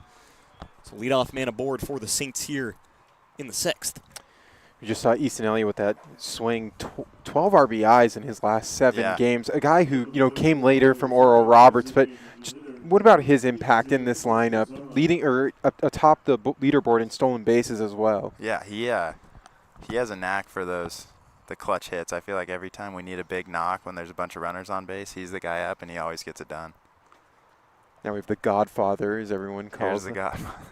Any other fun nicknames that we need to know about? Like we know that we're not supposed to call Crew McChesney Princess. Yeah. Peter Worth gave us the rundown there. Yeah. But got the Godfather here. Any other fun ones? I think you have the main 2. I think you're locked in with those 2 right there. And 2 doubles last night for Lazara, a guy that was, struggling a little bit at the plate early in the season. But what is it like having 2 catchers that can put bat to ball at an incredible rate now? Yeah. Catcher typically more of a defensive position. I think both these guys are very good defensively behind the dish, but it's so much of a plus when you can also have guys that can slug like these guys do, put balls in gaps, put balls over the fence. It makes the team so much better overall. And obviously one of those guys joining you at Cal next season in Alex Burge. Yep. When did you find out about that possibility, and what's that going to look like next season? So it was actually literally the day I met Alex. I was sitting next to Josh in the dugout, and Alex walked in, and Josh was like, "Oh, here's I'd already met Josh, and he was like, "Here's Joey. He's going to Cal." Introduced me and Burge, and he was already kind of in talks with our coaches, so it was pretty much right off the bat. And yeah, I'm super pumped to have him. I think he's going to be a great fit, and I'm so excited just as a player and as a guy to have him on the team next year. And something I'm curious about is obviously Cal going from, playing all those games on the West Coast. Now you're going to be in the ACC. What's that like? So we got a little sneak peek of it last season, or not this past season, the season before. We had our Pac-12 bye week. We had a series at Pitt, ACC school. So got a little bit of a sneak peek about what the travel looks like. That was definitely one of our longer weekends. So to think that we're going to be doing that every other weekend or whatever the schedule turns out to be is, we'll see how it goes. Is that something you're excited about, a little bit nervous about, or just like whatever's going to come is going to come? I think because it's something that's pretty much entirely out of, like, as players, our hands, I'm more excited and just kind of you got to go with the flow and make it work. So you made the Pac-12 academic honor roll. Can you just speak about the importance of just education as well as, playing baseball, just trying to balance both school and work? Yeah, for sure. Well, that was definitely one of the biggest factors for me as far as choosing Cal. I knew that the academics were great, and that was pretty much, I'd say probably the majority of my decision that went into picking Cal was that I wanted to get that degree, get that education. And of course, like you said, you got to balance the 2 of them. It's definitely tested my time management, but it's been a great experience. I wouldn't have chosen any other place. Were you even considering any schools outside of California, or were you always just trying to stay local to the state? Yeah, I was always I always thought that I wanted to stay in California. I've been here my whole life. I love it. I really wanted to stay. I didn't really have a preference, NorCal or SoCal, but I wanted to stay in California for sure. And your roommate on deck here with Adrian Lopez at the dish for his third plate appearance. Struck out in his first and singled back in the fourth, was stranded over there at third base. Yeah. And for Lopez, I mean, really been an up and down year for him. Obviously, he's had huge moments, hit a home run on this field. Yeah, I was going to say, hopefully we see another one of those to left like he did last time. But obviously has struggled in his past as Elliott gets back to first just in time. But what's his kind of mojo been like? What's his mentality been like over the past, couple weeks or so in terms of going through those ups and downs? Have you noticed anything from him? So he is one of the more refreshing personalities to be around, just because this is such a hard game, and you're gonna have your ups, you're gonna have your downs, and he is one of the best that I've been around as far as he keeps a level head. He's always got a good attitude, which is why I think if he hasn't started to already, he's gonna turn it around soon. Yeah, we talked about just Lopez finding his groove, has moved between shortstop and third base. What is it like being on a team where we've seen guys literally play everywhere besides pitcher and catcher? Yeah. And Elliott on his horse to second, gets there in time. That's his 9th stolen base of the season. Boy. But even you, too. I mean, you're an outfielder at Cal, and you're playing first base here. Yeah. I think as far as for the team, having guys that are more utility than setting a position definitely gives you – Coach Milam can switch up the lineup, can put different guys in different spots. I think that it just adds to the team and the lineup when you can kind of mix and match guys wherever. To like living with Ray Bermudez. Any funny stories of you guys? He's the man. I know he hasn't been to California before this summer. He was telling me he's a Florida guy, but he's the best. He's hilarious. He's making me laugh all the time. He is a great roommate. Any shows you guys binge watch, like on the off days or even, at nights? Yesterday, actually, it wasn't a show we were binge watching. We were binge watching Synergy. We were just looking at swings, but there you go. Yeah. So that's but no, not really any shows we binge watch. That's the TV show of the CCL squad during the summer. Just watching each other's swings over and over again. Exactly. Watching Ray's homer in Santa Barbara. Yeah, and a home run here would be huge. Big spot here with 2 outs. Runners on the corners here in the top of the 6th. Saints trailing by 1. But even Ray, too, a guy that's struggled of late. Coming into tonight, 1 for his last 14. Was reached base with the hit by pitch earlier. But, what's going on with him? And do you feel like it's just one swing away from kind of turning everything around? I think in a more general way, I think pretty much everyone is. When you're going like this, you're always one swing away from finding that feel, finding that one thing that has to click to just start rolling again. We talk about just guys coming from all over, D1, JUCO, D2, D3, just everywhere around. Is it hard just trying to come together as one like so quickly, or is it just like, forget where you're playing, it's baseball? Yeah, I think definitely option 2. I think this group specifically, we gelled pretty quick. Like everybody gets along, and it doesn't even feel really like we're all from different places. It feels like we're all, we're playing baseball. It's what we all love to do, and we're kind of just working together, seeing what we can take from each other as far as learning and just trying to mesh. And how much is it just like the coaches like trying to get you guys together? Is it easier if it's just a natural thing within the players? I think it's definitely better when it's from the player side rather than the coaches trying to push something on you. And I think Milam does a great job. He doesn't try to push that too much. He kind of lets us be our own team and kind of lets us go with the flow. And I think that's why we have such a good culture. Huge pitch upcoming here. 1 ball, 2 strikes to Bermudez, with Lopez advancing to second on the stolen base. So runners on second and third here with 2 outs. Lifted up towards center field, fairly shallow. It'll drop into the glove of Evan Cornwell, the shortstop, to end the inning. Tough break for the Saints here in the 6th. But, Joey, it's been a pleasure. Thanks for joining us. And thank you great for chatting having me, with guys. you. Thank you. Thank you.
A great chat with Joey Donnelly in the top half of this frame brings up the bottom of this frame. The bottom of the sixth, 1-0 the score here in Compton. Barons on top with Andrew Pyle, Andrew Kirchner, and Deuce Robinson due up here in the sixth inning. It's a new pitcher on the bump. It's Jake Vargas for the Saints. My favorite pitcher entering for his fourth start. A 3 ERA with the 1 run coming in the last game. The lone runs, or I'm sorry, part of that 14-1 loss out in Irvine. But still, overall solid numbers. Only 3 hits allowed so far through 3 innings of work. First pitch ball to the backstop today for the Barons. Pyle's played a really fantastic game defensively with a couple runners caught stealing. Pops one up right side, kind of into no man's land down the right field line. It'll drop in, though, for a base knock just past the glove of Ray Bermudez. Oh, I thought he got that one. It's kind of hard to see from this angle, but Bermudez with a nice jump on it. It just found that hole right along the first base foul line. If he hits it any harder or any softer, it's an out. It's that simple. But kind of just popped right into the middle of Bermudez, Ryan Scott, and Easton Elliott, who were all chasing it down the line. Jake Vargas, a 2023 third-team All-Pac West performer at Azusa Pacific. Allows the first batter to reach safely in Pyle. I'll bring up Andrew Kirchner. Coming tonight, had hits in 5 of his last 7 games, going 9 of 25 in that span, a .360 batting average. He's 0 for 2 so far today with a ground out and a fly out. A little bit of a conversation between Barron's manager and the home plate umpire here. Nick Lazar just waiting on his knees, and Andrew Kirchner getting ready for the first pitch. Don't know what that conversation was about. Andrew Pyle still over there at first. It's Deuce Robinson on deck. First pitch swinging down the right field line, just foul. Some unhappy voices from the Barons dugout, to say the least. God, I mean, I was leaning over. That looked very, very close. I mean, I'm going to trust the first base umpire in that one, but, I mean, you talk about a potential momentum swing there. You could have had runners at second and third, nobody out for Deuce Robinson, and you saw the heckles, but the Barons dugout has been very active in terms of the chatter. Interesting. And not in a bad way. I don't mean to imply that in a bad way. Interesting to see. We only saw Braden Sanford go 1 inning. It's the pitch from Vargas, high and outside for ball 1 to Kirchner. So 1 ball, 1 strike to the first baseman. Has 18 hits so far in CCL play, coming tonight tied for 8th in the CCL. Had a 7-game on-base streak snapped versus the Saints earlier this season. So had a 5-game hit streak earlier in the CCL campaign. That went right off the ump. Yeah, shaking it off and on his right hand. Taylor Swift night was at the Riptide, okay, with the shake it off reference. Oh, that wasn't even a reference. That just went under the rug. I knew what you were doing. They just call me the man with the Taylor Swift puns. But we didn't even really talk about how Lazar, that pop on the ball 1, he keeps that one in front of him. Pyle would have advanced to second. Talking about eliminating a double play opportunity. More importantly, a runner in scoring position. 1 ball, 2 strikes. It's Pyle at first base. Vargas on the bump, trying to get his first out of the 6th inning. Flings the 1-2, hair outside for ball 2. Nice look by Kirchner, who coming into tonight, 22 strikeouts in 17 games, striking out roughly 33% of his at-bats. Yeah, 3rd in the league in strikeouts with those 22 Ks. I think 7 walks. Lays off, pitch inside for strike 3. I don't know why I'm saying ball 3. Kirchner thought it was a ball. I thought it was a strike. I said ball. But nonetheless. I thought that was a ball. I don't know. That looked just like a little in. Well, Kirchner thought, because his entire back had been twisted. It was like halfway through a golf swing. See the first righty warming up in the Barons bullpen. It's Christian Casillas. Robinson, high chopper right towards Lazar. Lazar will throw on to second. What a throw from the catcher. What a high IQ play. A high IQ play by Nick Lazara. Most catchers will make that easy throw to first, but instead he goes for the lead runner in a game in the bottom of the 6th inning, 1 run. I mean, just having him and Burge is just, they're two great defensive catchers. It's the difference between winning and losing games, especially in ones as close as this in a 1-0 game. I mean, that ball looked like it was chopped high, maybe kind of awkward for Lazara, but Lena now first pitch swinging right onto Gordon, over to Elliott, and quickly through the 6th inning. Nice defensive job by the Saints here in the 6th. To the 7th we go in Compton. 1-0 remains the score. Barons on top.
Back to baseball here in Compton. Christian Casillas, the new pitcher on the bump, taking over for Shamir Marshall here in the 7th inning. Marshall just went 1 inning, allowing 1 hit, 1 walk, striking out 2, getting out of a pickle with runners on 2nd and 3rd. Runners on 1st and 3rd. with Ray Bermudez at the dish. First pitch swinging. Watson lifts one left field, just trailing foul. And we were talking with one of our data analytics guys, and it's hard to see with our camera angle being the road team, but Ray Bermudez was coming on to make that play. It was that single. I can't remember who. Oh, it was from Andrew Pyle, who had that single into right field. And here at the MLB Youth Academy, there's no designated bullpen, and there's a white line. And if Ray Bermudez had gone over or even touched that white line with the ball in his hand, it's ruled an automatic ground rule double. So that's why he held up on the play, only allowed a single and no damage done. But it's kind of hard to see. That's why we were like, we thought he could have caught it. He could have, hypothetically, but would have been a ground rule double. 2 balls, 1 strike. Watson lifts this one a high fly ball to right field as Robinson walks in on it to make the first out of the inning. Just got under that. If he was a little bit more on top of that swing, that maybe gets over.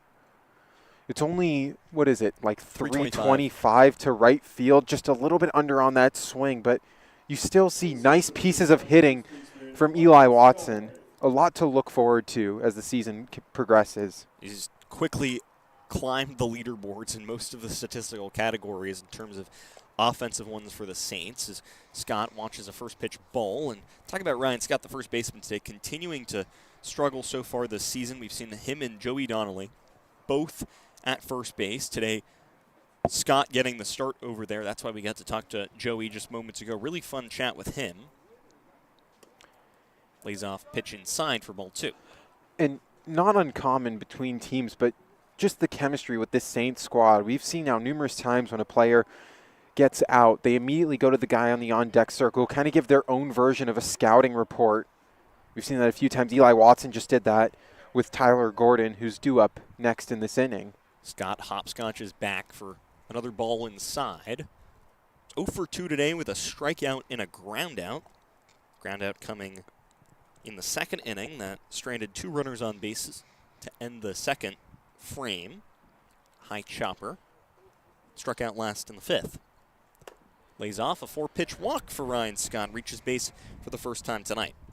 Saints have yet to be shut out this season. Talk about this being the halfway point. You know, wonder if something gets going here. We got 9-1-2 the next 3, and a very under-the-radar 9-hitter in Tyler Gordon, who had that beautifully placed bunt single down the third base line. You wonder if Colin Taylor, he's playing right at the edge of the grass now. Yeah, and he's got one foot in front of the other, ready to charge in case. You saw Gordon kind of fake the bunt for a second, maybe test to see if Taylor comes in. And Taylor was dialed. Taylor was dialed. He was in there. He was in there. But still playing very, and he's playing more towards third. If Gordon even just ropes one down the third base line, you're talking about runners at second and third. Gordon, a really good contact hitter, slaps one right to second base. That's Cruz onto Cornwell, a fielder's choice for Tyler Gordon. Kind of a soft throw from J.J. Cruz. You have a speedster in Gordon. You would have think that maybe a little more urgency on that potential double play. Now you still leave a runner on and the go-ahead at the plate for a dangerous hitter. So Jacob Shart 0 for 3 in tonight's ball game. 2 fantastic plays by Andrew Kirchner over there at first base to take away a hit from the center fielder. We've seen Saints almost picked off for the 4th time.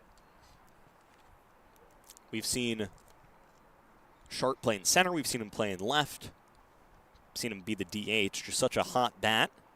He's been so good against the Barons so far this year too. Had 4 extra base hits the last time these 2 teams met here in Compton last week. Yeah, but you mentioned it's just Andrew Kirchner, who it's hard to see via our camera angle, but he's just made some really nice snags over there at first base, robbing potential extra base hits. You just see the way that the Deuce Robinson's playing down that right field line. That one gets past Kirchner, though. Gordon on his horse to second base, so a runner in scoring position here with the Saints' best hitter at the plate. Yeah, this is their best opportunity. We saw Ray Bermudez just jam that pop-up with runners in scoring position in the last half inning, but now Jacob Shart, a single you feel like ties this game up, just given the speed that Tyler Gordon possesses. You know, Jacob Shart 0 for 3 tonight, all 3 ground outs. Let's get something in play here. 1 ball, no strikes. Gordon at second base, and Shart pops one up towards left field. It's going to be Cornwell going back at shortstop. Makes the grab just feet in front of Raymond Jenkins, the left fielder. So 3 outs here in the 7th. Running at a time to the bottom of the 7th we go here in Compton. Barons up 1-0. Adam Beck, Evan Davis. You're watching CCL Baseball.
Go 3, 1, 2, 3, bang!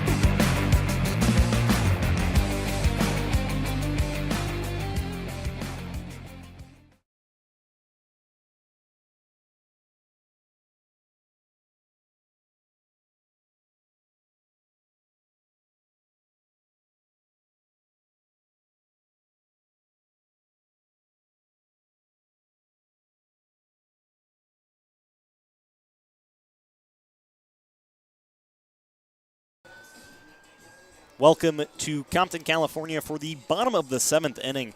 I did not get up and stretch in the middle of the 7th. I should have, because that's the perfect time to. But Tyler Hergest in for the Saints, and he probably has been the Saints' best reliever out of the bullpen all season long. 2-0 on the season with a 0.90 ERA, 4 games, 10 innings pitched, 12 strikeouts to 9 walks. But it's been the ice in the veins in the moments that have really mattered that Hergest has really stood out. Yeah, you talk about, just the ERA at .9. We saw a beautiful first, not beautiful first, but just the way to get out of it in his first game against the OC Riptide in the team season opener, where bases loaded, nobody out, and gets all 3 guys out via the strikeout. The walks, obviously an issue, had 5 walks in the 5-4 win against the Barons on June 18th. That was here in Compton. But, he's still finding ways to just limit run damage. Only 1 earned run, and that came in the 7-3 loss against the Foresters, but the whip at 150. Just got to find a way to get that down. Yeah, it's been kind of allowing base runners and then getting out of it has been the MO for Tyler Hergest. And we joked with Gio Sambito, who, also, for whatever reason, gets the bases loaded, but then turns into Mariano Rivera. And I jokingly asked him, do you just like pitching in tough spots, like just in the pressure moments? And he's just like, yeah, that's when I see my best. And kind of similar spot with Hergest, but you see the 12 strikeouts in 10 innings you'll take. The walks it could fix themselves. 1 ball, 1 strike to Colin Taylor, the third baseman. He's 0 for 2 today, lined out to Adrian Lopez early on. He lifts one towards right field, fairly deep to the track, and what a play at the wall by Bermudez. It was in his glove for a second and popped out. It'll probably be ruled an error, but what a play. Just, I guess, first the defense, you thought that Bermudez had it. He drops it, and now a double, or at least you've got a runner on second in Colin Taylor. Oh, what a play that was by Bermudez. I thought he had it, and then the ricochet, the ball came out of his glove when his glove hit the wall. It's almost like he overran it and then had to use his length to have a play at it. He had it in his glove, and he hit the wall, and it just popped out like a free-range chicken egg. He ruled it a double. They'll call it a double, so it's good for Bermudez, but just a tough swing there. Jenkins wanted to bunt. Ryan Scott was come charging in. Now runner on second. Only a 1-0 ball game. I wonder if Jenkins lays down that bunt successfully. You see Ryan Scott. Does he throw to third on that play? No balls, 1 strike to Jenkins. See Scott creeping in again. And what a throw by Hergest. Throw on to Lopez. Lopez will fling back to Gordon, who applies the tag. Beautiful defense from the Saints, who have been one of the worst defensive teams so far this season in the CCL. This time, excellent job. Yeah, and I thought, if Ryan Scott gets that ball, he'll throw it to third. But instead, Tyler Hergest, what a heads-up play to get that lead runner out. And, I don't know how to phrase it other than it just felt like the obvious play for Hergest to make. And if you're Colin Taylor, I wouldn't have ran immediately on the bunt. I would have held up at second, kind of force Hergest's hand. But instead, he goes immediately on contact. Hergest, no doubt, turns around, makes that throw to Lopez, and Lopez waits at the last second to pick off Taylor. Really nice play by the Saints defense after the double from Taylor. Jenkins reaches on the fielder's choice, and it's back to the top of the lineup for Evan Cornwell. Cornwell is 1 for 3 today with a double, came around to score the only run in this inning. The first batter of the game for the Barons coming around to score after the double, and then came in on the Zach Freeman RBI base knock. Flew out in the 3rd, fielder's choice in the 5th, and now we're in the 7th. So 2 balls, 1 strike to the leadoff man. 8-game reach base streak, make that 9 games now after the leadoff double. He's got hits in 6 of his last 7. Launches a strike, evens the count at 2-2. And the one thing with Herges in the high walk total, 9 walks in 10 innings, is he's a pitcher that isn't afraid to throw that 4th pitch for a ball. Sometimes pitchers are worried about their stats. They just want to get maybe a strikeout or a hit allowed. But Herges is still going to attack a pitcher no differently than if it's a 2-2 count. And I think that's maybe one thing that might get lost in translation, is that he's just not afraid to throw that 4th pitch walk. It's one of a slew of Azusa Pacific guys on the CCL squad. Damian Pasillas, another one. He's potentially going to go later this week. Dribbled off the end of the bat. Potentially scheduled in for Friday for a start. It went off Cornwell's left arm. He's just kind of shaking it off. Maybe a little bit of an awkward swing, as Evan, very proud of you for getting shake it off in there. Took you about, 7.5 innings to do so? Mm-hmm. 2 balls, 2 strikes. Herges, off-speed stuff outside, ball 3. And as you mentioned, he really goes with the pitcher's pitch all the time. That was dirty right there. Yeah, that was just credit to Cornwell for not swinging at that pitch. Herges was trying to dot the outer half. Cornwell hammers one past Scott at first base. Bermudez will field it in right field, but runners on the corners now for the Barons, knocking on the door here with 1 out. Just a nice piece of hitting. I mean, nothing Scott could do about that. That one was just smoked off the bat. It's only what Andrew Kirchner can do at first base, as he's made 2 really impressive plays that have stolen base hits from Jacob Shart. And big moment here with a guy that you do not want to face at the dish. He's already 3 for 3 today in his Barons debut. It's J.J. Cruz. Yeah, 3 for 3 with 3 singles, and you see a pitcher's mound visit coming for Herges. And is it crazy to suggest you intentionally walk J.J. Cruz here? You get Zach Freeman, who's 1 for 3 tonight, 0 for 2 in his last 2 at-bats with the flyout and the strikeout. It's definitely a thought that you could have, obviously. Because now then you have a force out at home if Freeman grounds it out. And for Cruz, he's beaten up on these pitchers. I mean, not for loud contact, but 3 singles. I mean, I'm just thinking, bottom of the 7th inning, you load the bases, you allow the force out at home. At some point, though, right, you've got to revert back to the mean, right? I get that, but I just, when a guy's feeling it, I didn't think it was a crazy idea to suggest. No, absolutely not. 12 home runs and 56 RBIs, first pitch strike. Those stats were at Hope International last year. This is his first game of the CCL season. Much needed lift for the Barons so far, 3 for 3. He carries 1 more year of eligibility, so able to play in some summer ball action. Started his career off at Cal State Fullerton, but then the last 2 seasons played at Hoop International. 1-1 to him with 1 out. Runners on the corners in a 1-0 ball game. Barons have 8 hits, only 1 run to show for it. This one's crushed towards left field, slicing down the line. It's a fair ball. Make it a 4 for 4 game. It'll score at least 1 run. Runner being held up at third. A RBI double that doubles the lead for the Barons. It's 2-0. J.J. Cruz, have yourself a day. And maybe if you're the Saints, hire Evan Davis because he knows baseball. He literally said, just walk him. I'm never gonna question a coach's call to pitch to J.J. Cruz, but you look at a guy in Zach Freeman who's just been struggling a bit at the plate. I mean, obviously coming into tonight batting .300, but after that RBI single into center. So the infield comes in here with runners on second and third, 1 out, trying to keep this deficit for the Saints at 2 runs. The Saints have been stymied so far. They've scored runs in every game so far this season. Still no shutouts, both offensively or defensively. But in danger here as we're getting to the 8th inning. Still bottom of the 7th. A little bit more to go. Barons scoring 2 runs on 9 hits, trying to snap a 3-game skid, currently at 7-12 in CCL play. The Saints, they've won 2 of their last 3, but lost yesterday to the Oaks 9-5, 10-7 on the season. Freeman bounces one down the first base side. It's going to just trail foul, but Freeman went down. He was in contact, and he's going to be called out for it. And he doesn't understand why. He tripped over the ball.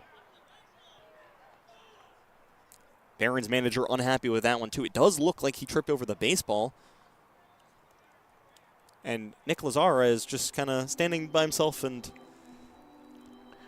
taking a minute to just take everything in. Well, because Herges never fielded the ball, but I thought that one went off the plate, so I thought that was going to be just a foul ball, and Freeman tripped over the baseball, so now a big second out for the Saints. It was almost as if Herges was waiting for that ball to go foul, is essentially what it was. Because he wanted the ball to go foul. He wanted everyone to get back to second and third base. And then Freeman, the ball, and Herges kind of got into a small little pickle. And then Herges ended up, I guess, just standing there, and Freeman rolled over the baseball. And that's why you got the out there. Barron's manager unhappy with it. He's talking to the home plate umpire. I'm sure that conversation will continue, but could be a lucky break for the Saints here. Trail 2-0. Could be a big second out in this 7th inning. But how about J.J. Cruz? How about the day he's had? 4 for 4 with an RBI. Extends an insurance run on the board for the Barons. Just an absolutely huge one for this Academy Barons squad. Still trying to just figure out this second out. I mean, I'm still a little confused. This game has come to a halt. A game that was zooming by through the first 6.5 frames. I mean, we're just over 2 hours into it here in Compton. It's got the sunset in the background, the beautiful mountains in the back.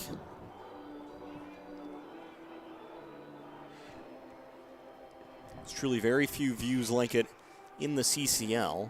Each ballpark so unique and so different. Got some good views, especially in Irvine. The catcher, number 36, Andrew Pyle.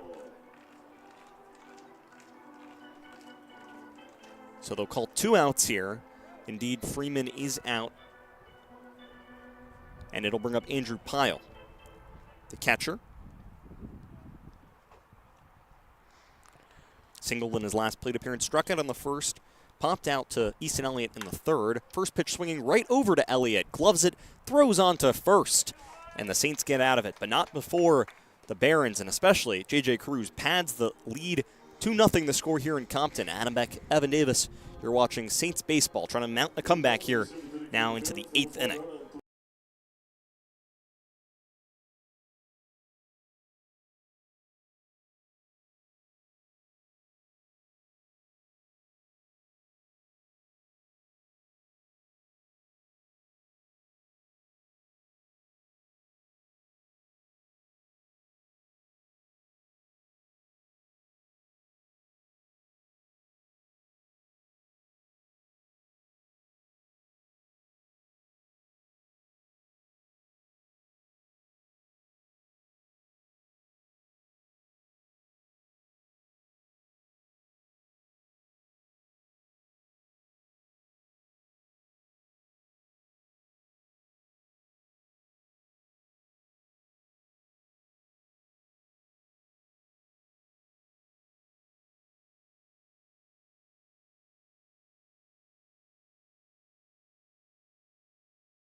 Easton Elliott, Nick Lazzara, and Josh Livingston due up here in the 8th. They were due up back in the 6th. Easton Elliott singled and was stranded on third base after Lazzara and Livingston struck out in back-to-back later at-bats later on.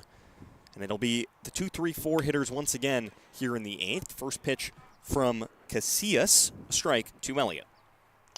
Yeah, and these Saints bats have just really struggled. Only 4 hits so far through 7 innings.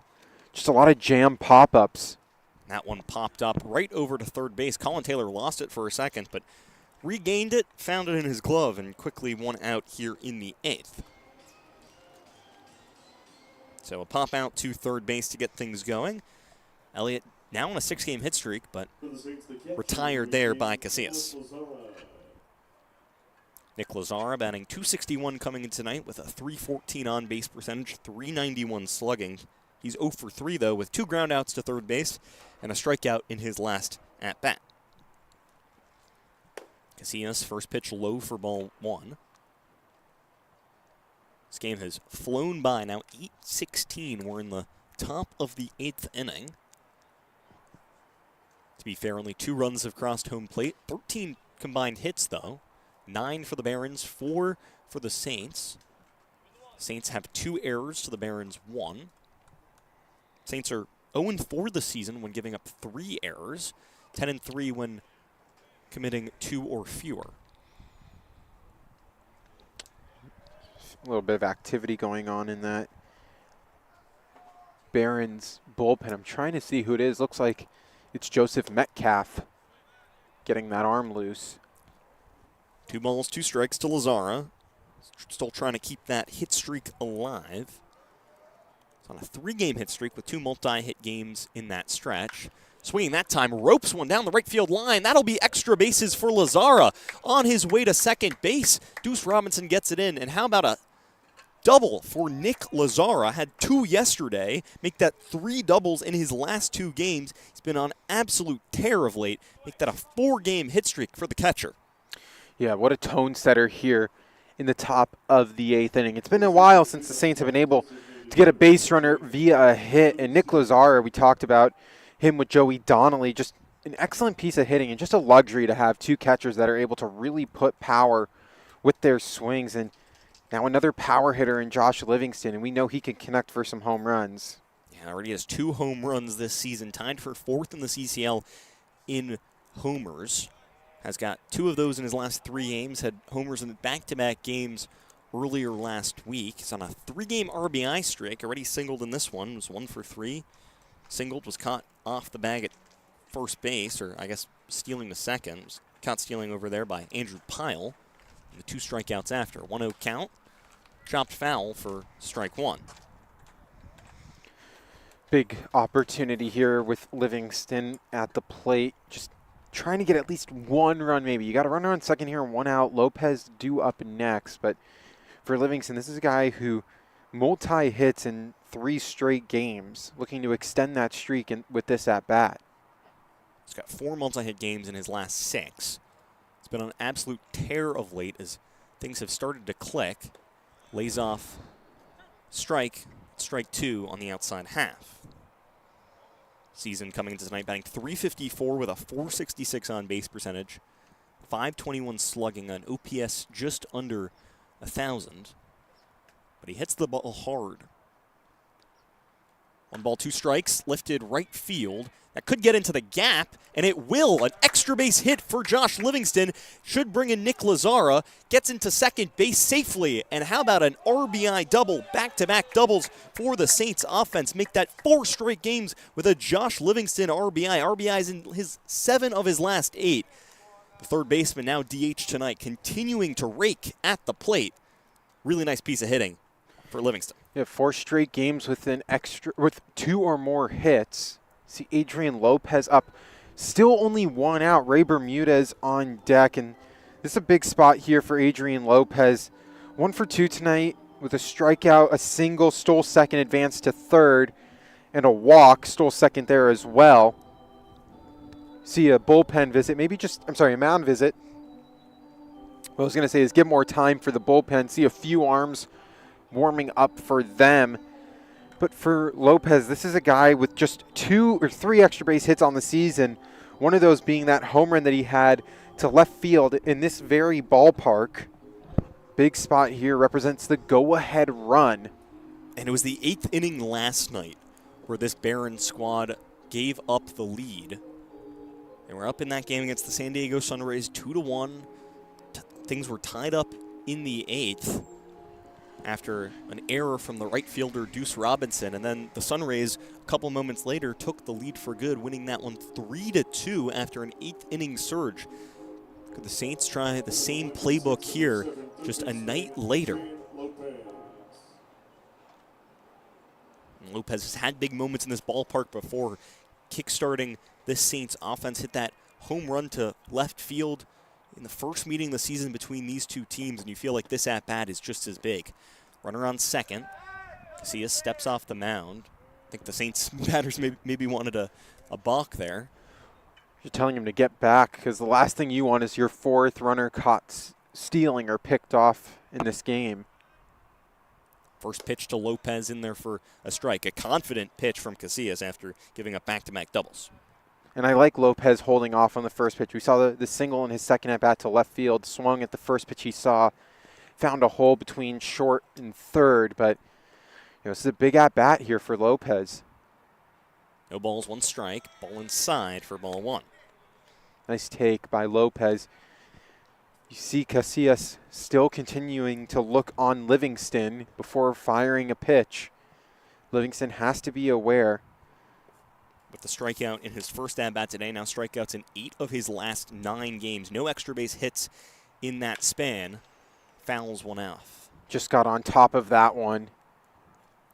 But you see J.J. Cruz like secretly monitoring second base. Livingston not taking any big lead in particular, but if you're Livingston, just something to continuously look back on is just J.J. Cruz over there.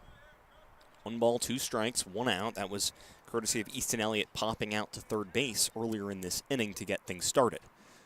1 ball, 2 strikes, just inside for ball 1, but you felt like that one was eerily close. A dangerous take by Adrian Lopez. Definitely felt like a 50-50 pitch there. But nonetheless, now you get a 2-2 count. One more chance here. You see, if he can pull that ball over the head of Colin Taylor, the left fielder not really playing that close to the line, more in left center, kind of in between left field and left center. But a pulled ball feels like a double. Yeah, if he can get one to trickle past Colin Taylor at third. Raymond Jenkins is playing in left center or so. Casillas, the 2-2, slapped right back towards the middle of the field. Cornwell, nice play on to first, but it will advance the tying run just 90 feet away here with 2 outs. And in a 2-2 count, honestly, best case scenario if you are going to get an out is just to at least advance the base runner, because now you know for sure a base hit is scoring Livingston and tying this game up.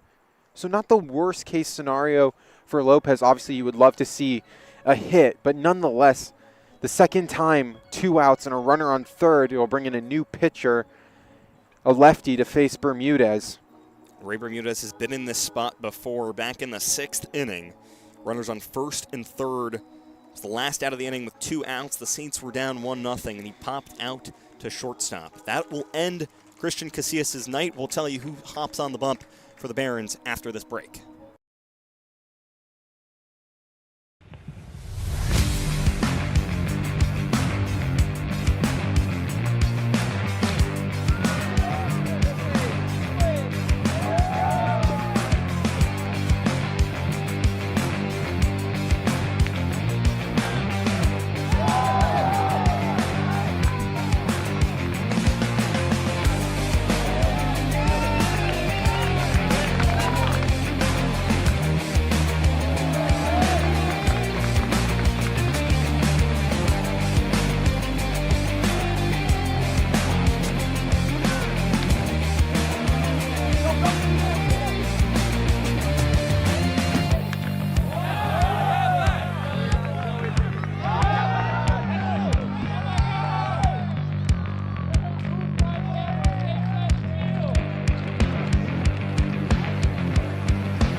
So it's Jonathan Largaspada, the right-handed pitcher from Long Beach State, making his third appearance of the season. He's already played in 2 games, 2 1/3 innings.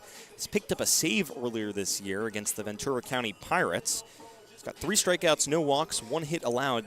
This is a pitcher that the Saints have faced already, pitched against the Saints back on June 18th.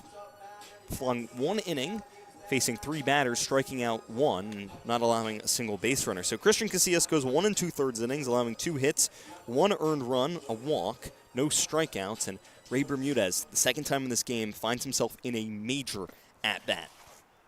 Yeah, big opportunity, big spot for the Saints just to get back in the win column. The tough loss last night to the Conejo Oaks, who extended their winning streak to 7 games. And for Ray Bermudez, we also talked about just a guy who has been struggling to find his own at the plate. 0 for 2 tonight with a fly out, a pop-up, and hit by pitch in his first at-bat.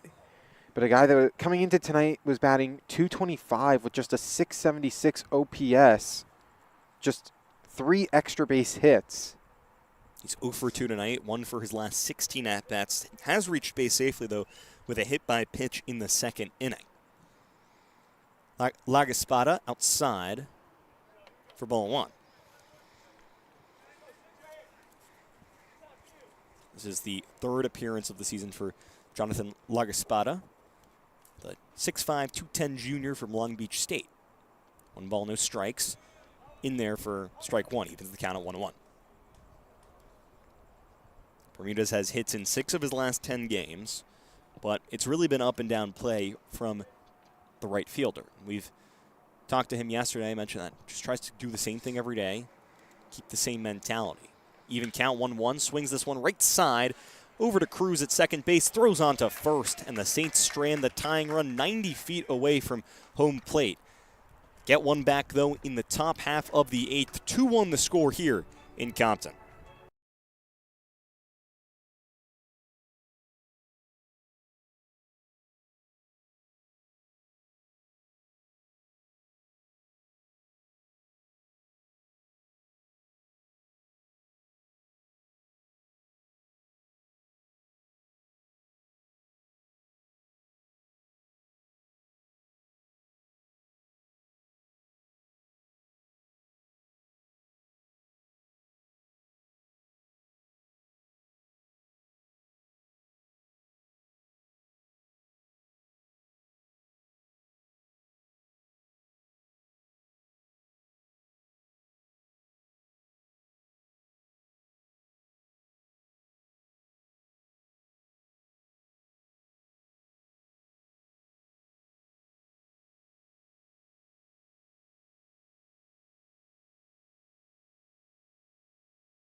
It's 5, 6, 7 due up for the Barons in the bottom of the 8th. And a new pitcher for the Saints, Ahmad Harajli, making his 5th appearance of the season, a 5.06 ERA in 4 games so far. But it's really that last outing against the Ventura County Pirates where he allowed 2 earned runs in 2/3 innings that has inflated that ERA. Kirchner, first pitch swinging a long fly ball, right field. Bermudez back, and it's gone. How about that for Andrew Kirchner? Adds another run to the Barons' lead, make it a 3-1 ball game. The second home run of Andrew Kirchner's CCL season, his 7th RBI, and it's a big blast for the Barons here in Compton. Yeah, and these last 2 starts have just not looked sharp for Ahmad Harajli. First pitch, a home run to right field, and that one was just tattooed off the bat. We talked about how he was only able to make it through 2/3 of an inning in his last start with all the walks that he allowed. And a big insurance marker here for the Barons. Kirchner joins Adam Arroyo as the sole Barons with multiple home runs of the season so far, the 8th of the season for the Academy Barons squad. Really nice play by Tyler Gordon, though, so 1 pitch, 1 out after the big blast to right.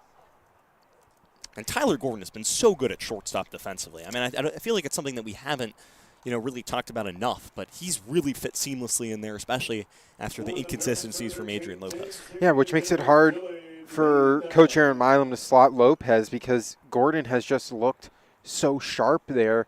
Him and Cam Conley, obviously Easton Elliott there, you just wonder what to do with Lopez. I mean, you have him over there at third, but you're just a nice piece of work from him. And this is where the Saints' struggles with runners in scoring position are coming to bite them. Have just stranded numerous runners and have just popped up in each of their times, and only 1 run to show for it tonight. Makes it hard on the pitching staff, puts a lot of pressure on them. Strike, drop strike nonetheless, but still a strike. To Dylan Lena. Lena's 0 for 3 today, a ground out in the 2nd inning, a ground out in the 6th inning, and in between a fly out to right field in the 4th. We haven't seen him bat this low in the lineup in the meetings between these 2 squads. Yeah, he's been patrolling like that 2-3-4 area that we've seen in his starts against the Barons, but drops all the way now down to the 7th spot. Harajli gets the first strikeout of his evening, but still gave up that home run just moments ago. It's a 3-1 ball game here, the 10th hit of the evening for the Barons. Picks up that first K, though. Looking a lot sharper with those last 2 batters. Got Deuce Robinson to ground out on the first pitch he saw to shortstop, and then that strikeout swinging from Dylan Lena. Just 1 mistake pitch, and Andrew Kirchner made him pay for it. Colin Taylor, the third baseman, getting his 4th crack at things in this ball game. Doubled last time he was up just an inning ago in the 7th. Got the offense kick-started in that frame for the Barons. They've now scored runs in back-to-back innings. Scored 1 in the 7th, 1 in the 8th. Before, they just scored that 1 run in the 1st inning, courtesy of the Zach Freeman RBI single that got things going early in this game. Lazara goes to meet Harajli on the bump to talk things over. And you talk about that hit from Colin Taylor. Ray Bermudez just so close to making a highlight reel catch, and his glove ricocheted off the wall, and that's when the ball popped out. First pitch fouled back from Colin Taylor. And Taylor is a guy that's really struggled this season with those 25 strikeouts, but he's found ways to still be productive. The 282 on base percentage, yes, low, but for a guy that has 25 strikeouts to 7 walks, you might expect it to be even lower. Yeah, pretty darn impressive to at least find ways. He's been hit by a pitch once in his last 10, but just the walks, just trying to find any ways to get on base. Swing and a miss, strike 2. Harajli strike away from getting out of this inning after allowing the leadoff blast from Andrew Kirchner. His 2nd home run of the season. Now, him and Adam Arroyo both with multiple blasts for this Barons squad. This is a Barons team that hasn't hit a ton of home runs. That was just their 8th so far in the CCL campaign. Swing and a miss up high. Gets Colin Taylor on strikes. So a home run for Andrew Kirchner adds another run to the lead for the Barons. Now it's a 3-1 ball game headed to the top of the ninth, but back-to-back strikeouts to Dylan Lena and Colin Taylor get Ahmad Harashli out of the inning.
It's do or die time here for the Saints in the top of the ninth. They trail 3-1 after the solo shot from Andrew Kirchner in the bottom of the eighth.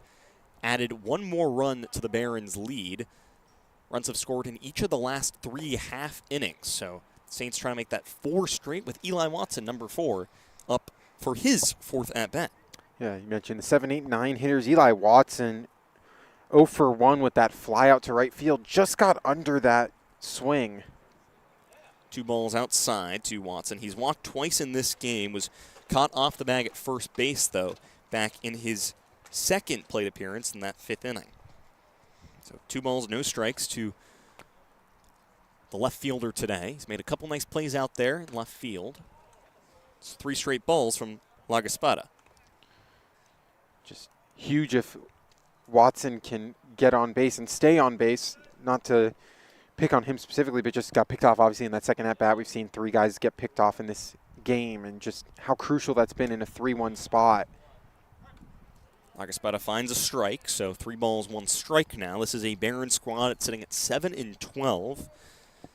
They've got the fewest wins by a full CCL member this season. 3 balls, 1 strike. This one hit softly right back up the middle. Cornwell, strong throw onto first, and Andrew Kirchner continuing to make nice plays at the bag at first base, this time lunging out to snag that one. Tough first out after being ahead in the count 3-1. But, you know, when you're down 3-1, you kind of just have to have that green light where if you like a pitch and you got to just put contact on it, unfortunately, right into the glove of Cornwell. Saints down to their final 2 outs. This is the 5th of 9 meetings between these 2 teams. The Saints 3-1 already this season. It's game 18, halfway point of the CCL campaign for Arroyo Seco. 10-7 as of now, but in danger of going to 10-8 and 3-4 on the road with a loss tonight.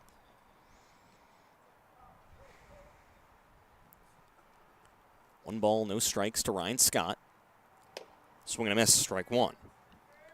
Scott struck out already in this game, reached base last time with a walk in the 7th, grounded out to the shortstop in the 2nd.